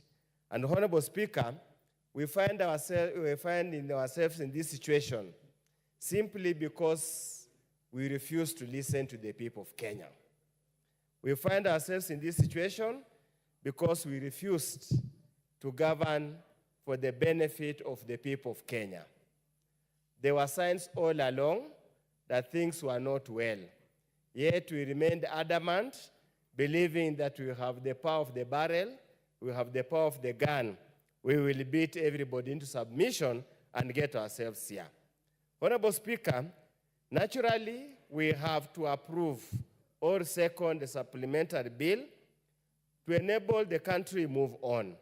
Otherwise, without it, then the government will shut and everything will come to an end. And it's the rural people, it's the Kenyan population that will suffer. But Honorable Speaker, we support the bill, knowing very well that this is going to slow down the economy. We support the bill, knowing very well that this bill is going to lead Kenya into a terrible recession. We support this bill, knowing very well the little gains that we ever made, starting from the day of President Emilio Mwai Kibaki, are going to be rolled back drastically.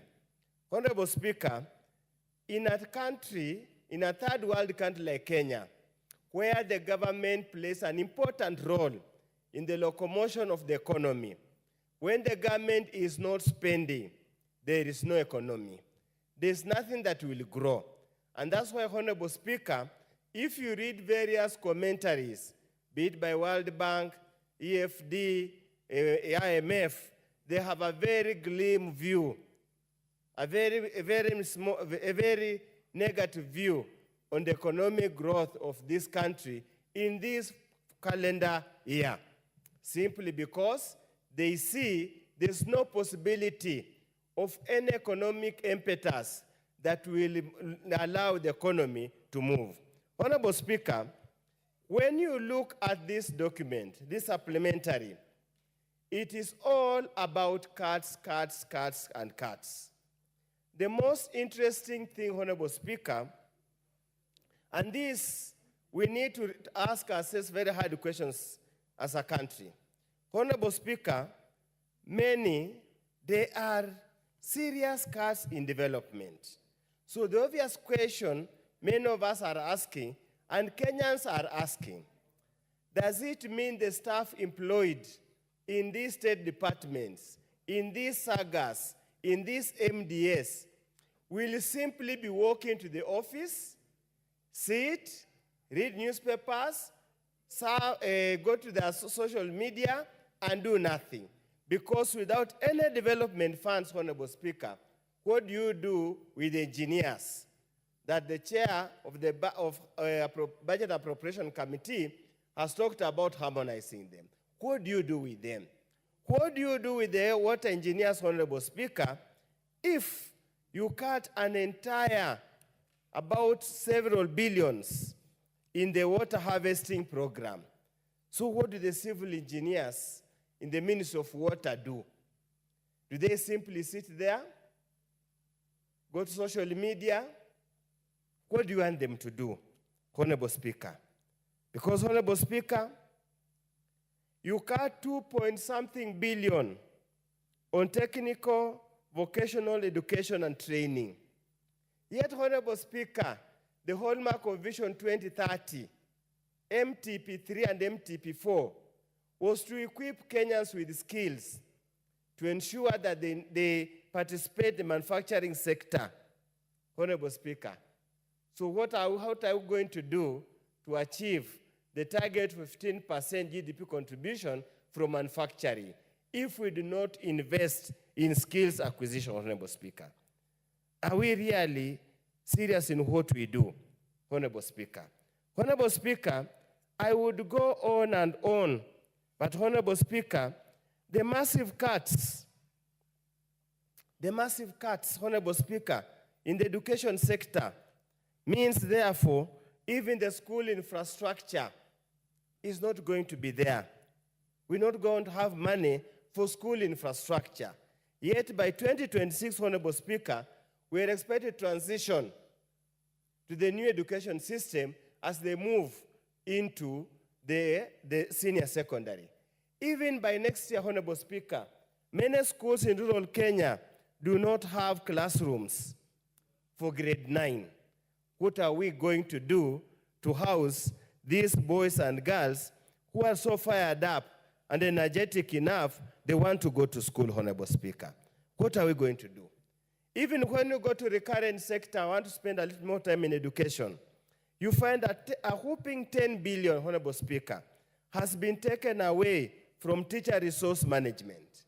Therefore, it means the so-called retooling, retraining the existing teachers towards to enable them handle secondary school, senior secondary school, be it STEM or these various pathways, Honorable Speaker, is no longer going to be there.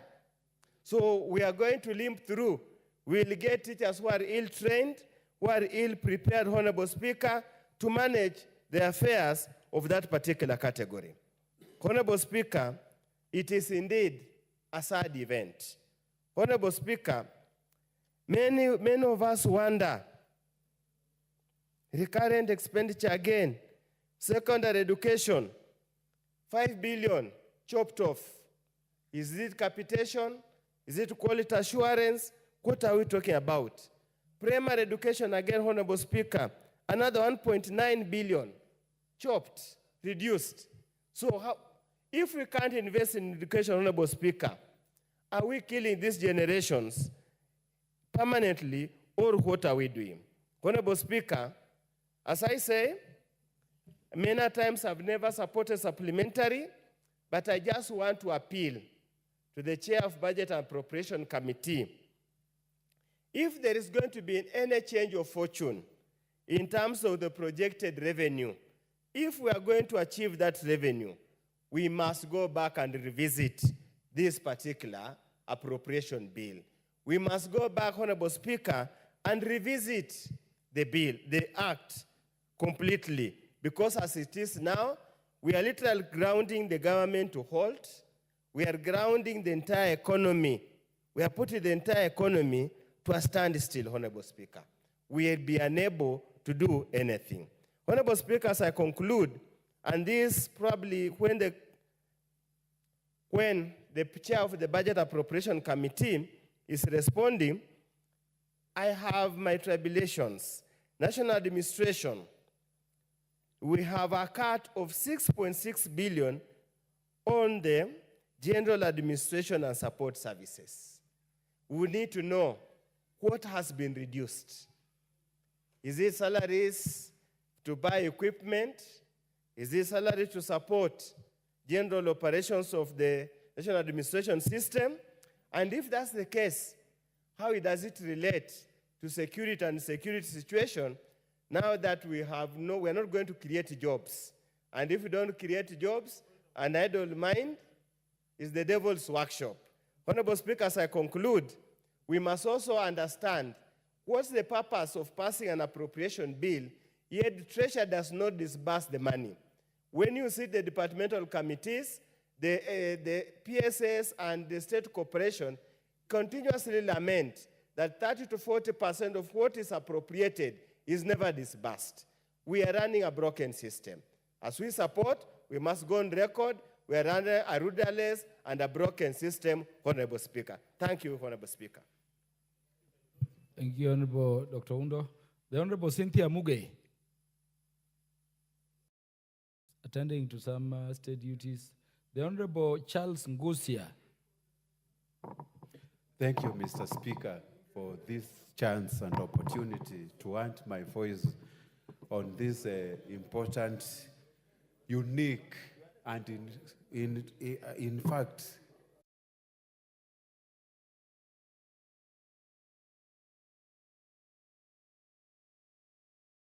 has ever been witnessed.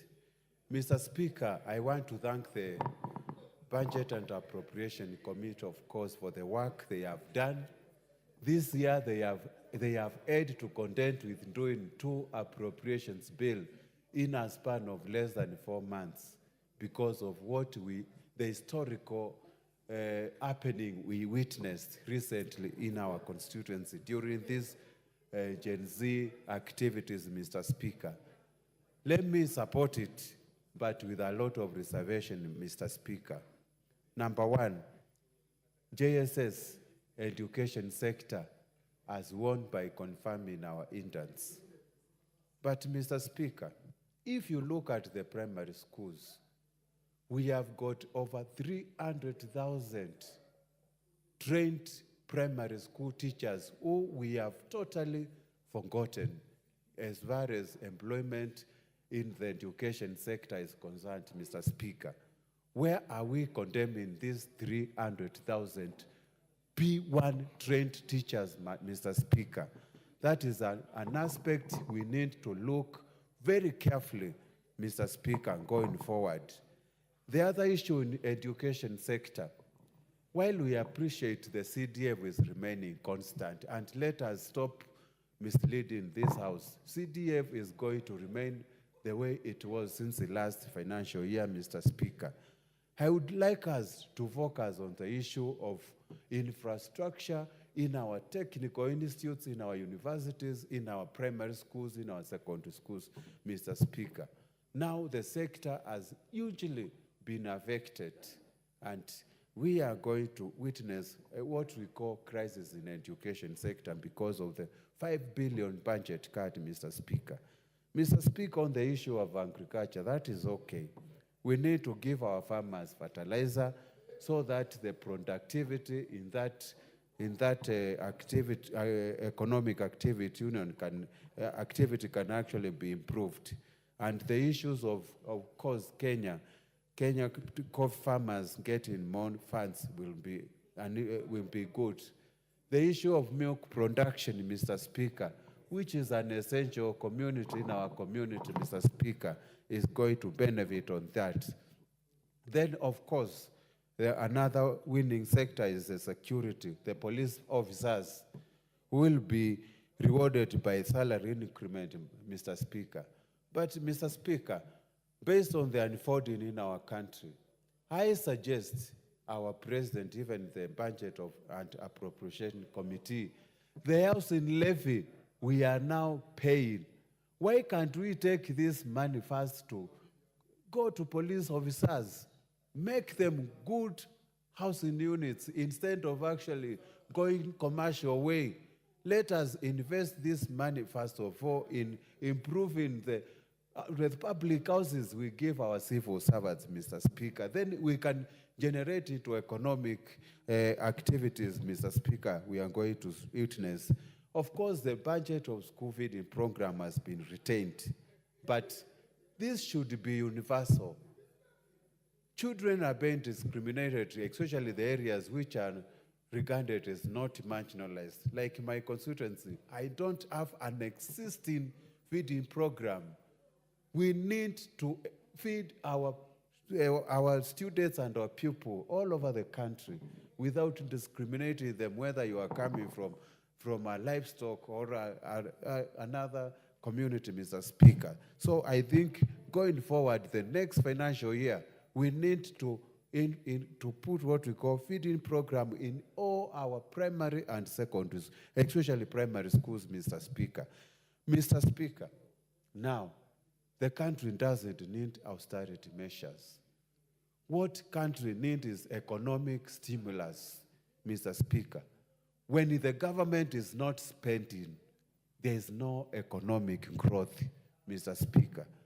When we are witnessing the rising issues of interest rates going up instead of going down, the economy is not going to recover. When we are experiencing political instability, there's nothing, Mr. Speaker, we are doing.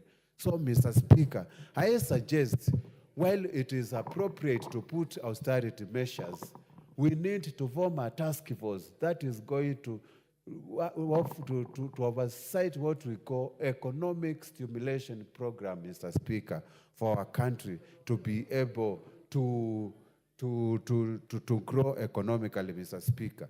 Mr. Speaker, the budget chair has stated that 47 sanghas are going to be dissolved. And these sanghas were actually merged or dissolved, wherever the technical term you are going to use. These sanghas most of them were formed by the Parliament Act. I would like to request we exercise this issue carefully. Before dissolving some of these sanghas, we need to sit down and discuss in a holistically view whether we need them. But we cannot just wait one committee or one person to decide whether a saga is good for us or it is bad for us, Mr. Speaker. The law has to be followed because majority of them were established by the Act of Parliament, Mr. Speaker.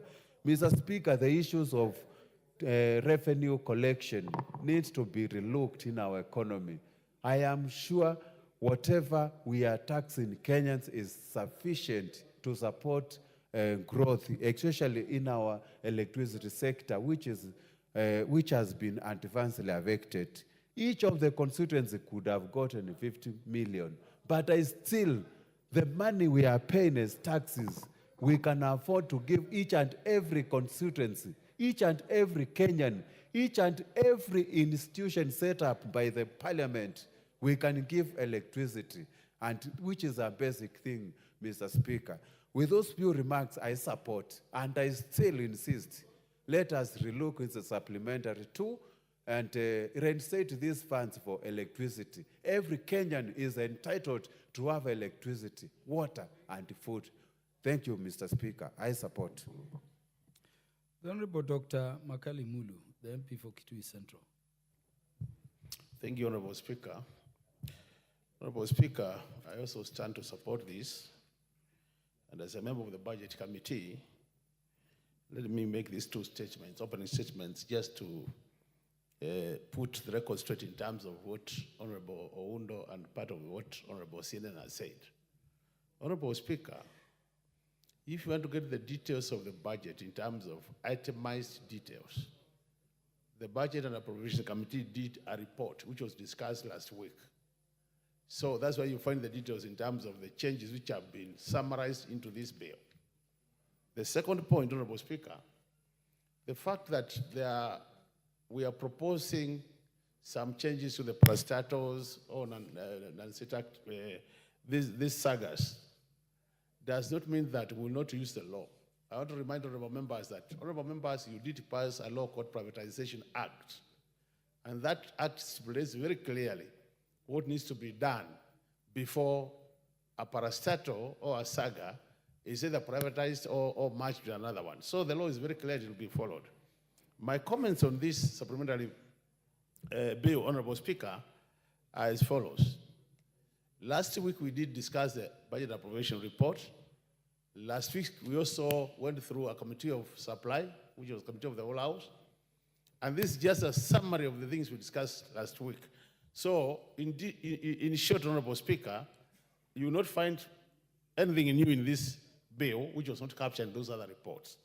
But I want to pick 3 items which I think are important for Kenyans. One of them, Honorable Speaker, Kenyans need to note that the whole issue of GSS teachers who have been complaining that they are still on a temporary arrangement and they want to be permanent and pensionable, Honorable Speaker. Resources for that, the chair has confirmed we have those resources. So we want to encourage them that once this supplementary bill becomes an act of parliament, they should be able to be employed permanent and pensionable. The other matter, Honorable Speaker, which is critical is the issue of indans also in the Ministry of Health. Honorable Speaker, there has been a lot of lobbying from this indans that we need to factor in resources to have them employed also. In this supplementary bill, Honorable Speaker, there's a provision of 3.8 billion, which is expected to go towards that direction to ensure that this indans and the Ministry of Health are also employed, Honorable Speaker, on a permanent basis. So I thought it's important I say that. The other matter which is critical, Honorable Speaker, is the issue of A.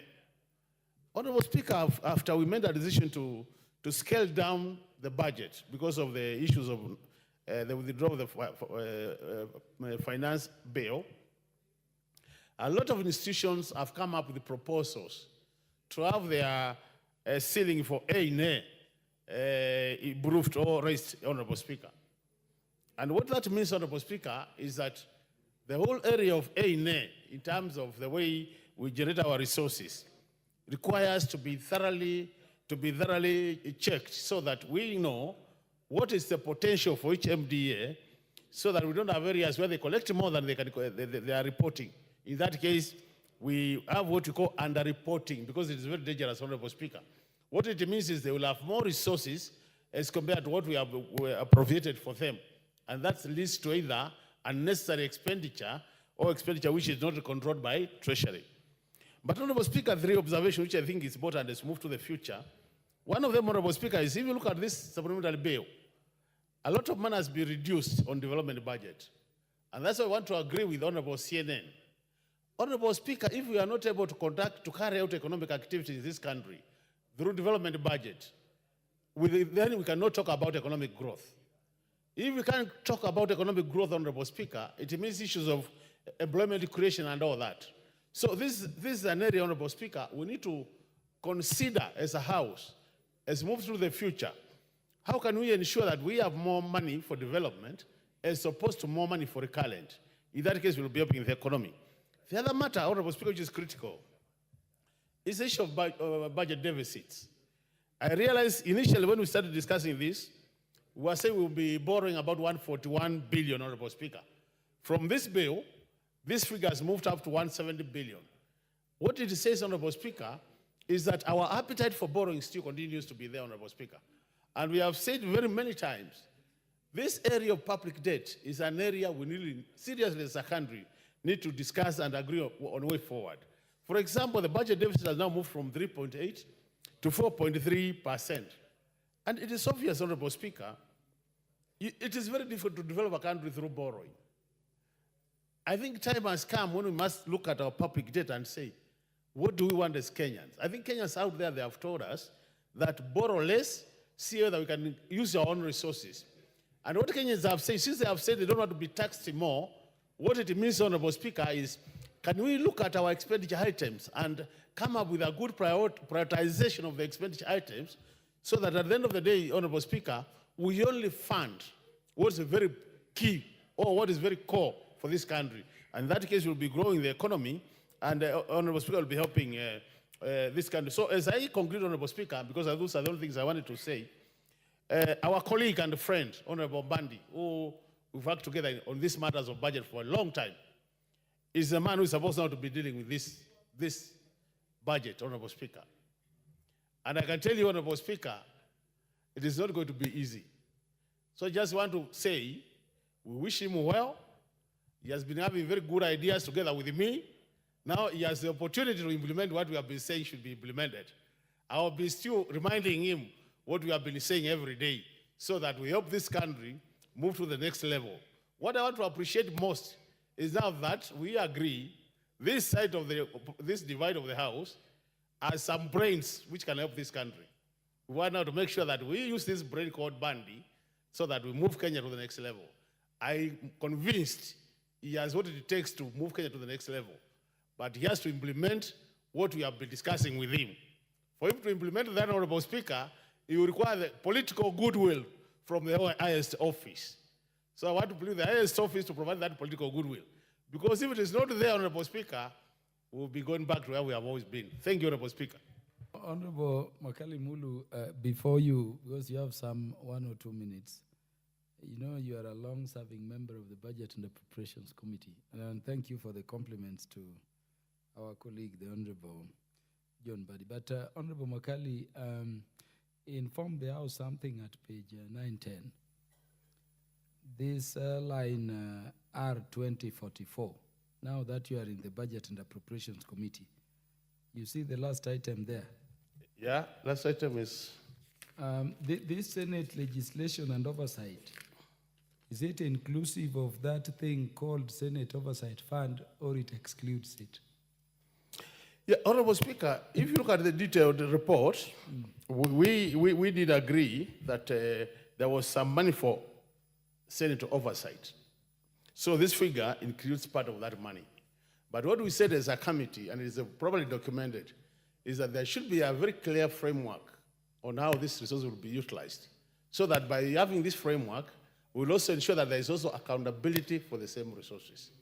So in the past, they have used the money as part of the normal office operations. This time we are insisting there must be a very clear framework on how the resources will be used. Thank you, Honorable Speaker. Yeah, so you are saying that fund that was being created is not there? No, the money is there because, you know, it was not a separate fund. What they did is just to budget as part of the normal Senate resources. But we are saying now we need a very clear framework so that when the money is used by the senators, issues of accountability are not overlooked. That is the position of the Speaker. And so the senators will be paid salary for legislation and oversight, and they'll also have a Senate oversight fund. Do you confirm that? Yeah, okay, that should be the position. Thank you. The Honorable Joanna Ngeno for purposes of balance, followed by the Honorable Francis Sige. Thank you, Mr. Speaker. On this particular opportunity to delve into this supplementary budget appropriation bill, number 2 of 2024. Speaker, we all understand that the bill, the process that we are handling today is a process which has gone through, I think it is the first budgetary appropriation that has gone through a lot of turmoil and feelings and of course pains based on some of the cuts, Mr. Speaker. So I just want to also weigh in, and first I want to say that I support in totality, despite the many challenges that are going to accompany this particular appropriation, Mr. Speaker. Mr. Speaker, the budget we had done previously was one of the most expensive budget, and of course we all understand that the only avenues we had so that that budget could go through was of course through funding by our own selves, and that is by taxing the people of this country. And of course, Mr. Speaker, the rest of what happened is just history. What I want to say, Mr. Speaker, is that I want to thank the chairman and the committee for the support they gave to the particular departmental committees on their particular presentations they made, and of course, the aligning of several needs by several departments, and of course, the needs of the country. Speaker, I want to state categorically that our Department for Housing, the Speaker, although there were some few adjustments on some of the allocations, we still believe that what has been passed, Mr. Speaker, will be enough to run the State Department and, of course, to do the affordable housing and institutional housings and, of course, hostels and the rest of the other infrastructural activities that are within that particular budgetary proposal. Mr. Speaker, we also believe that although there are so many cuts which were done on other areas, Mr. Speaker, we believe that when the economy of the country rises to the level that we can comfortably allocate money to various activities, then, Mr. Speaker, I think there is a time that we can have some of the activities which has been budgeted, appropriated correctly. Mr. Speaker, I want to thank also the, which of course most of the members here have talked about, the fact that we'll be confirming the 46 or 45,000 JSS teachers. This was a relief, Mr. Speaker, but of course you understand that confirming the 45 does not mean that we are now employing a new ones. We still have the deficit that we always run. When you go to most of the schools, Mr. Speaker, especially the JSS, you'll realize that in every class we have maybe 2 or 3 teachers. And these are the teachers who are going to be teaching or who are teaching more than 10 subjects. So you can imagine how strained most of our schools are. Mr. Speaker, I'm also happy to note that among the issues which were added, Mr. Speaker, is a salary to the police. The police, Mr. Speaker, have been having, I think it is one of the areas where part of the, it is part of the area where it has never had an increment of salaries for quite some times. And I think this has contributed mostly to the issues that we normally have on the sector, because of the insecurities and of course also the laxity among us members of that particular sector, the corruption that is witnessed left, right and center in most of the areas, Mr. Speaker. I think the increment of these salaries, Mr. Speaker, will go a long way to motivate our policemen so that they can actually do their work as is required.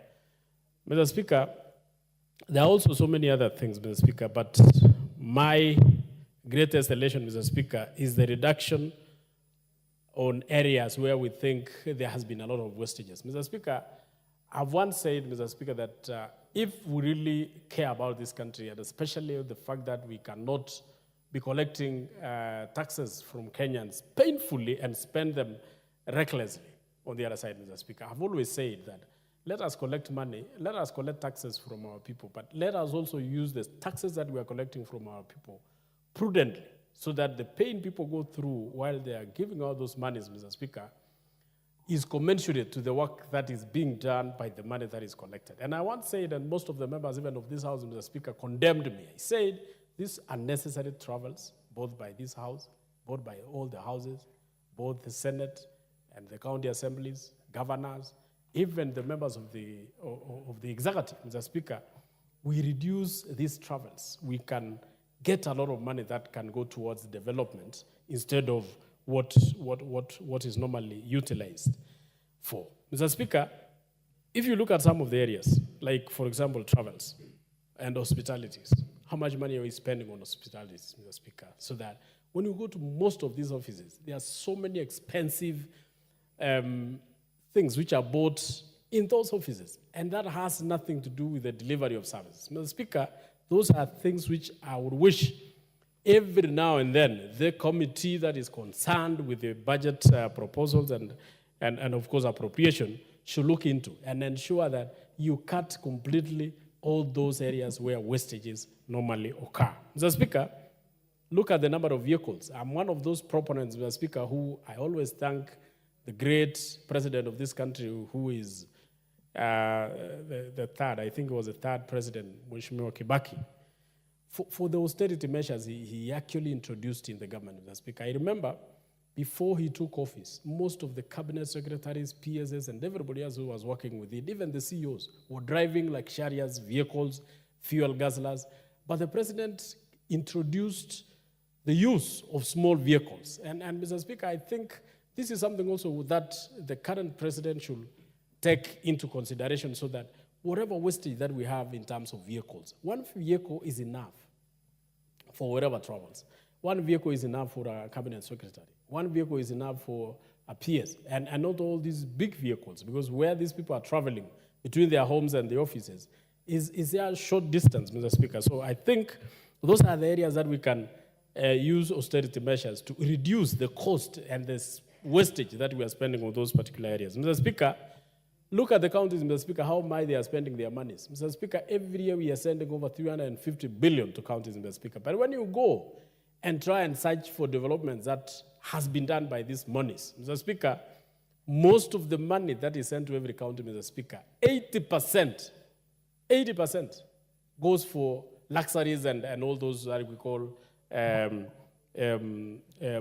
that we call maybe salaries, goes for travels, goes for expenditures in those recurrent expenditures, Mr. Speaker, so that you will only get around 20% going for development. Mr. Speaker, every year we are training this country to collect taxes.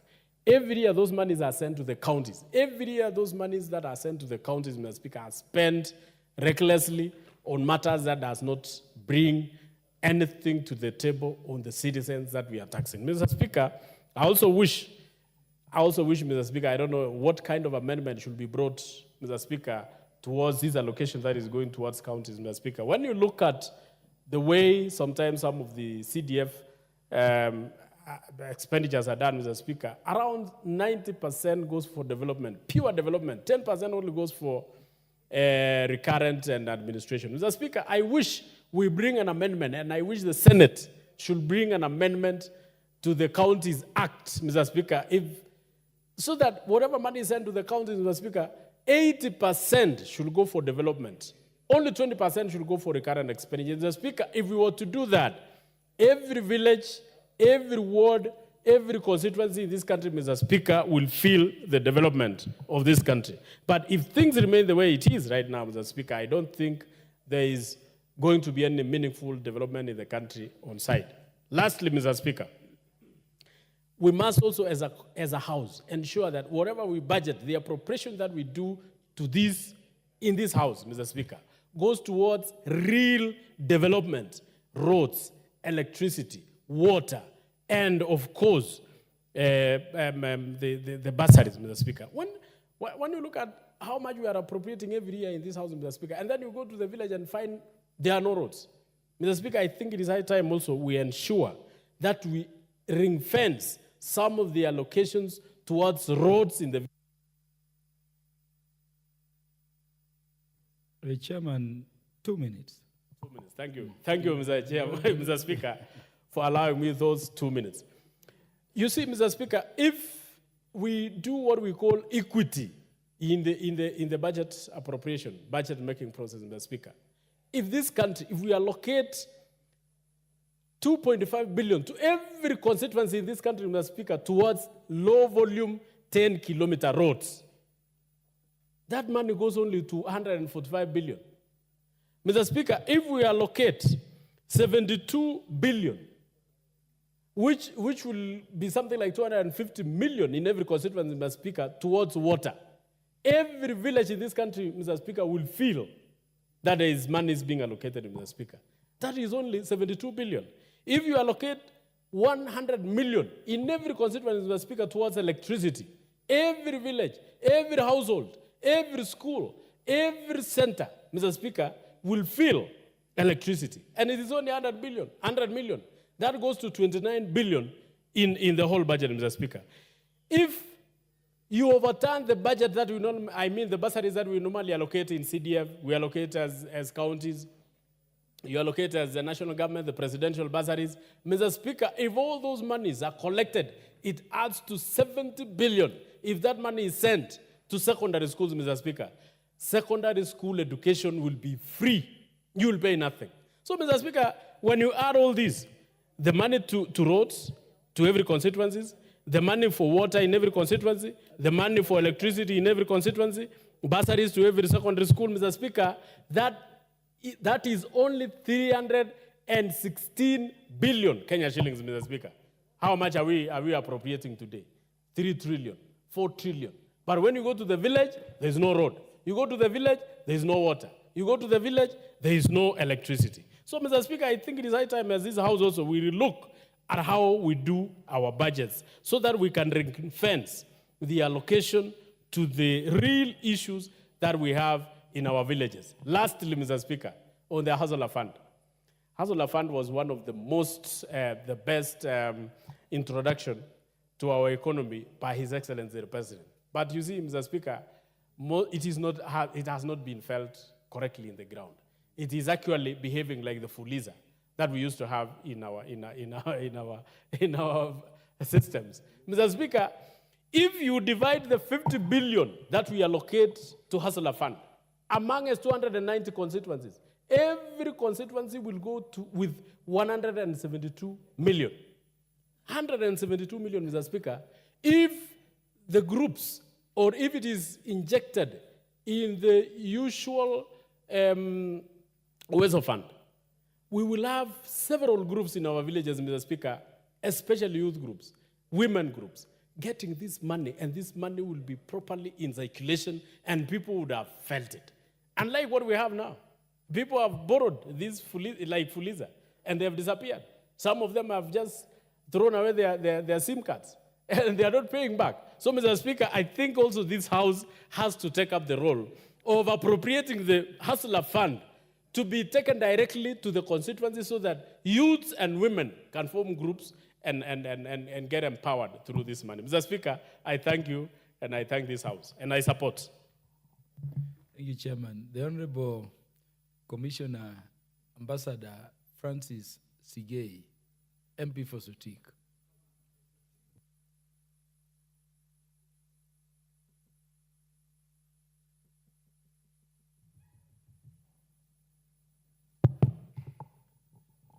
Thank you, Mr. Speaker, for giving me this opportunity to also support this bill. Mr. Speaker, on the one side, I would like to say that this is a very progressive bill, and I want to thank the chairman of the Budget and Appropriation Committee for this wonderful job they have done. And more importantly, Chairman, for the very straight, clear, and articulate manner in which he addressed the House on these issues. Mr. Speaker, I want to mention a few things which I believe have come out very clearly in this bill. Number one, Mr. Speaker, is the issue of subsidized fertilizers. Mr. Speaker, we want to thank the President of this country for making a decision to give subsidized fertilizers not only to the maize farmers, but all the sectors in the agricultural economy. Mr. Speaker, we know, and in fact it is everywhere in the newspapers today and yesterday, that we now have pamba harvest in this country. I'm talking particularly about maize. We have a lot of maize in the entire Rift Valley and even other places that we are able to get pamba harvest. Mr. Speaker, this is an issue which was giving us a lot of problems, the food security. Mr. Speaker, this has been addressed very, very clearly. What I would like now the President and this budget to address is the issue of now buying maize, which is in surplus.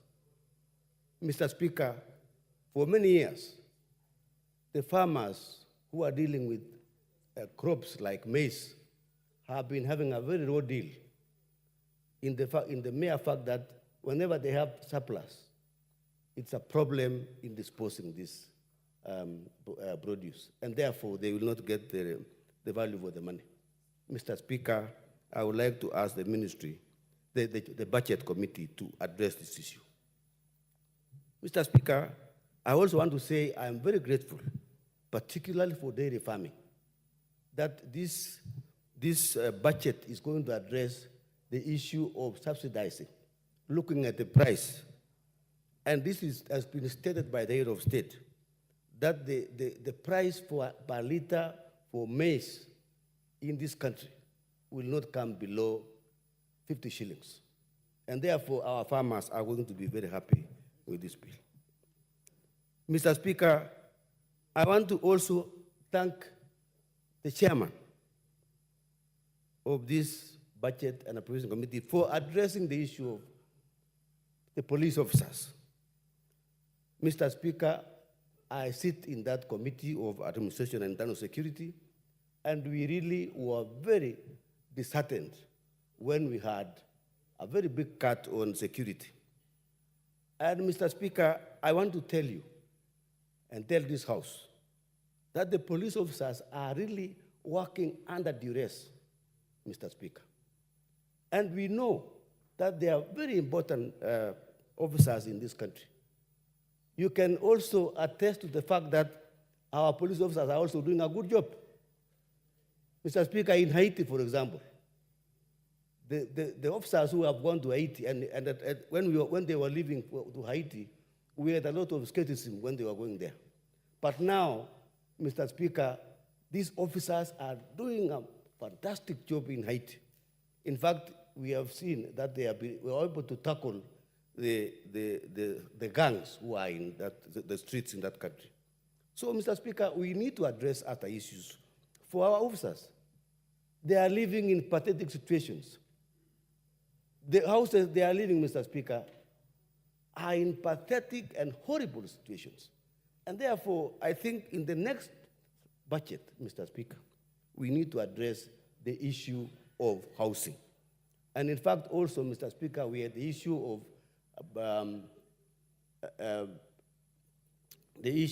officers who are living outside the police stations. We also want to address the issue of the officers who have not had the uniforms. The uniforms is an issue which we need to be addressed in the police station. Again, Mr. Speaker, I want to talk about the issue of wastage. We need to sweep the loopholes because there's a lot of money which is going to wastage, and therefore the government should be able to look at these loopholes and address it. Mr. Speaker, I want also to mention the issue of public debt.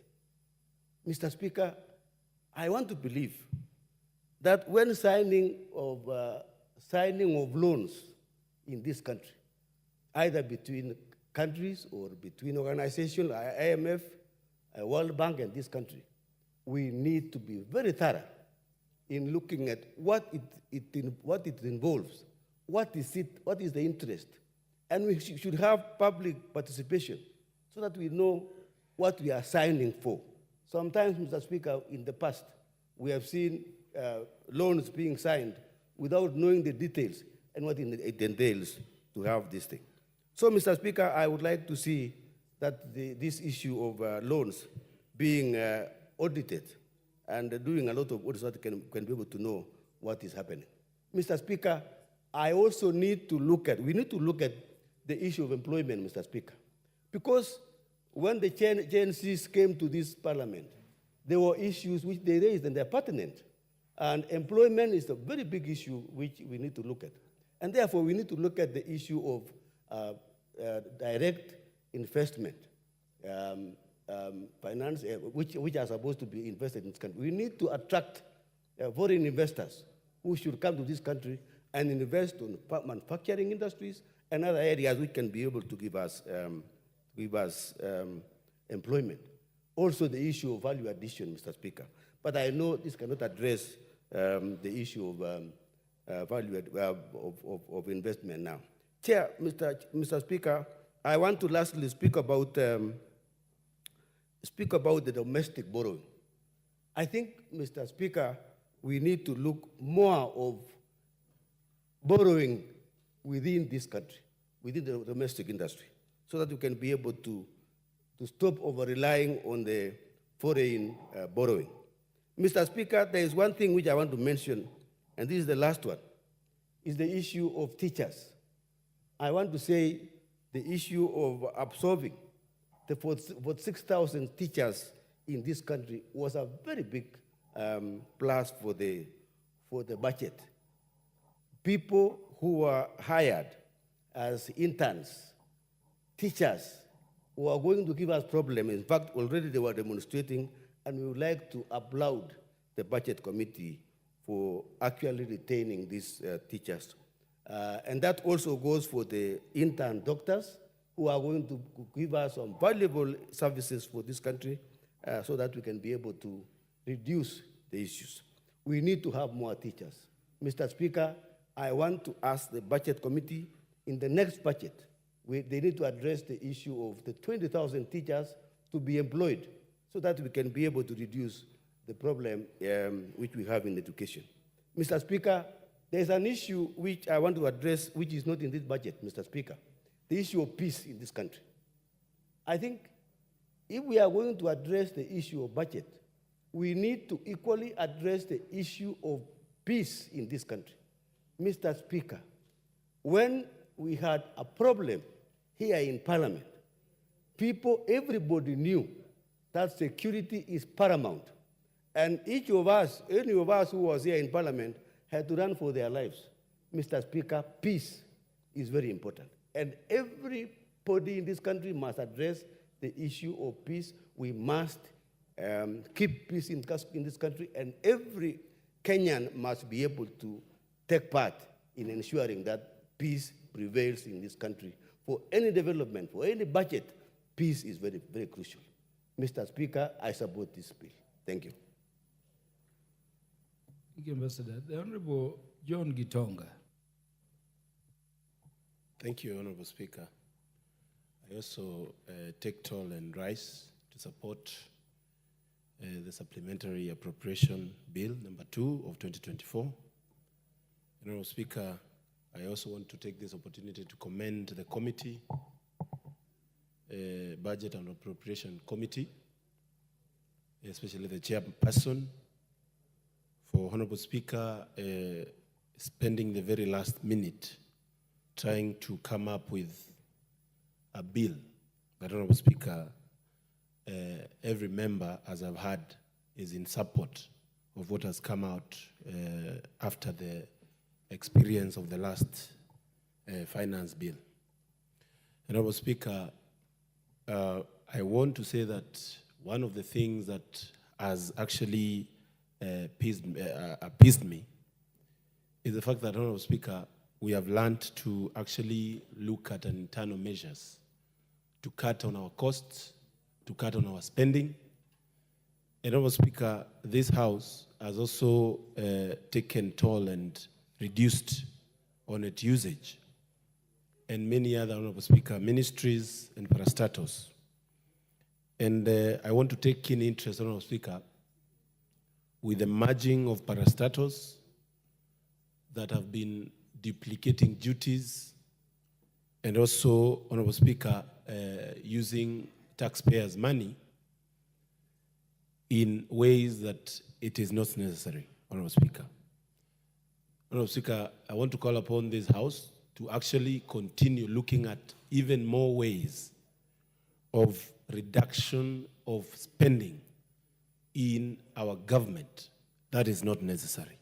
Honorable Speaker, let us actually, as we tell Kenyans to tighten their belts, let us also, Honorable Speaker, tighten the belt that is of government. And Honorable Speaker, many, even including advisors of government, have come out clean to say that there is a lot of wastage in government. Honorable Speaker, it is upon this House to look at where the wastage is, to see where we can actually ensure that we have reduced to efficiency the amount of money that is used in government, and put money where we can get full value. Honorable Speaker, we need to put our resources where we can conjure growth of our economy and ensure we have a healthy economy. Honorable Speaker, that actually calls for review of even governance of our big system of governance so that we can have a lean governance structure. And Honorable Speaker, if we are able to put our monies in issues such as agriculture, and Honorable Speaker, while I welcome the good budget that has been put in the Ministry of Agriculture on issues such as empowerment of farmers through subsidy fertilizer, the 3.1 billion, Honorable Speaker, to tea matters, the common user facility, and also subsidized fertilizer, the coffee debt, matters to do with coffee, and also, Honorable Speaker, the sugar matters.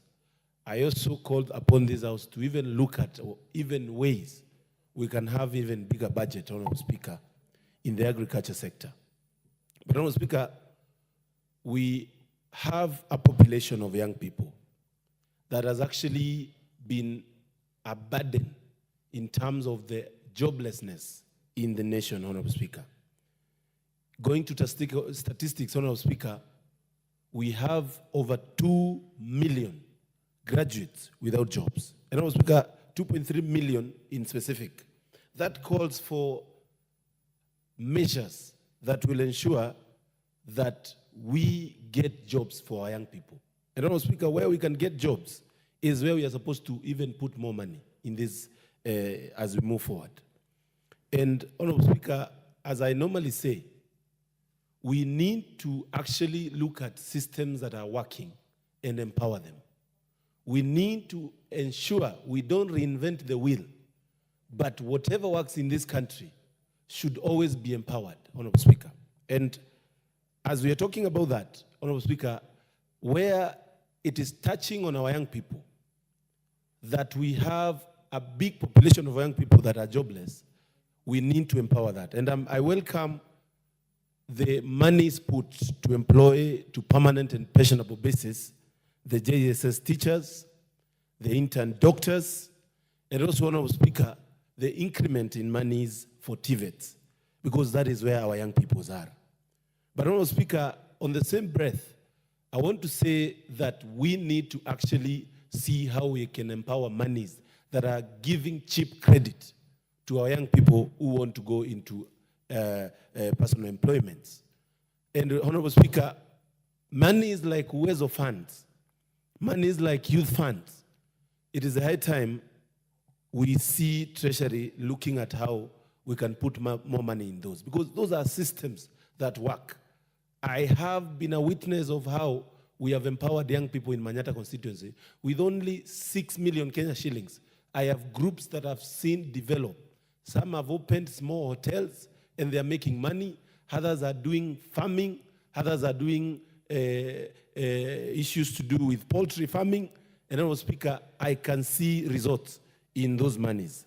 And I call upon this parliament to look at those things and see how we can do it better. And Honorable Speaker, I also want to comment and see what we can do in terms of maintenance of our roads. Honorable Speaker, we have a crisis in terms of the low volume roads that have been done around the country. It is a high time, Honorable Speaker, we even change how the contract spells for maintenance of our roads. We need to stop giving people contracts of 1 year to finish a road and go. We need to actually have contracts that are running for more than 5 to 10 years so that maintenance of our roads, we don't form potholes on our roads. In another 5 years, we can have crisis. And Honorable Speaker, there is actually hue and cry in many areas of the country in the status of roads that were done previously in the last 5 years. And in my place, Honorable Speaker, there are so many roads that require recarpeting. And this is something that could have been handled if the contractor was given a 5 to 10 years contract to ensure those roads are okay and they are fine. Honorable Speaker, I also want to actually comment and say that while we have put money in county governments, I also want to support what members have proposed, that there's no way we can have even some county governments using only less than 10% of their monies on development and the rest of the money going to actually recurrent expenditure. It tells you there is actually wastage in the system, and we need to look at how we can place laws that are going to ensure most of the monies that goes to our county through devolution are actually used for development. And that is actually how CDF money has worked. Why you cannot go to a constituency and find programs of CDF stalling is because, Honorable Speaker, it is very clear in law that CDF is a system that works. And we need to empower that more, Honorable Speaker, because it has proven to work and is actually a system that has results that can be verified by the people on our roads. Honorable Speaker, the issue of education is key also on this matter of the budget of this appropriation bill. Honorable Speaker, we have the free primary education. But Honorable Speaker, we have not been able to match the dream of Honorable Mwai Kibaki with infrastructure development, and we have actually compounded the problem by introducing the CBC program. Honorable Speaker, we need to actually do a lot on that. There is a need to ensure that system works so that we can be able to have an educated population that is able to carry this country moving forward. Let us actually, Honorable Speaker, put more resources or have a system that works. And Honorable Speaker, also there is a need to share information and ensure the information is shared, Honorable Speaker, well. The new funding model in our universities, parents are not understanding it. There is a need for government to do more on information sharing so that parents can know.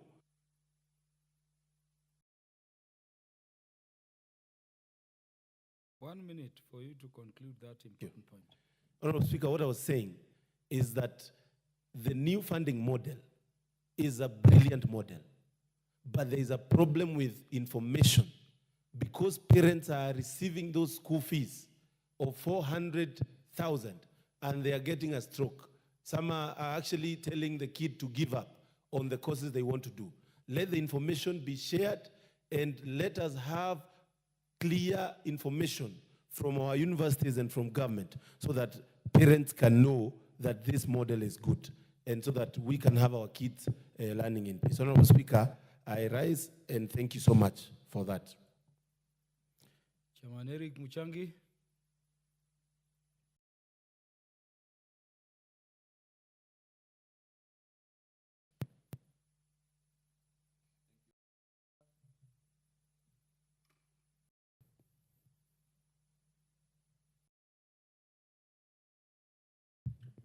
All right, thank you, Honorable Speaker, for the opportunity to contribute to this very important bill, the Supplementary Appropriation Bill. Honorable Speaker, I wish to start by thanking the committee, the Budget Committee, led by the Honorable Ndede Nyoro, for a job very well done.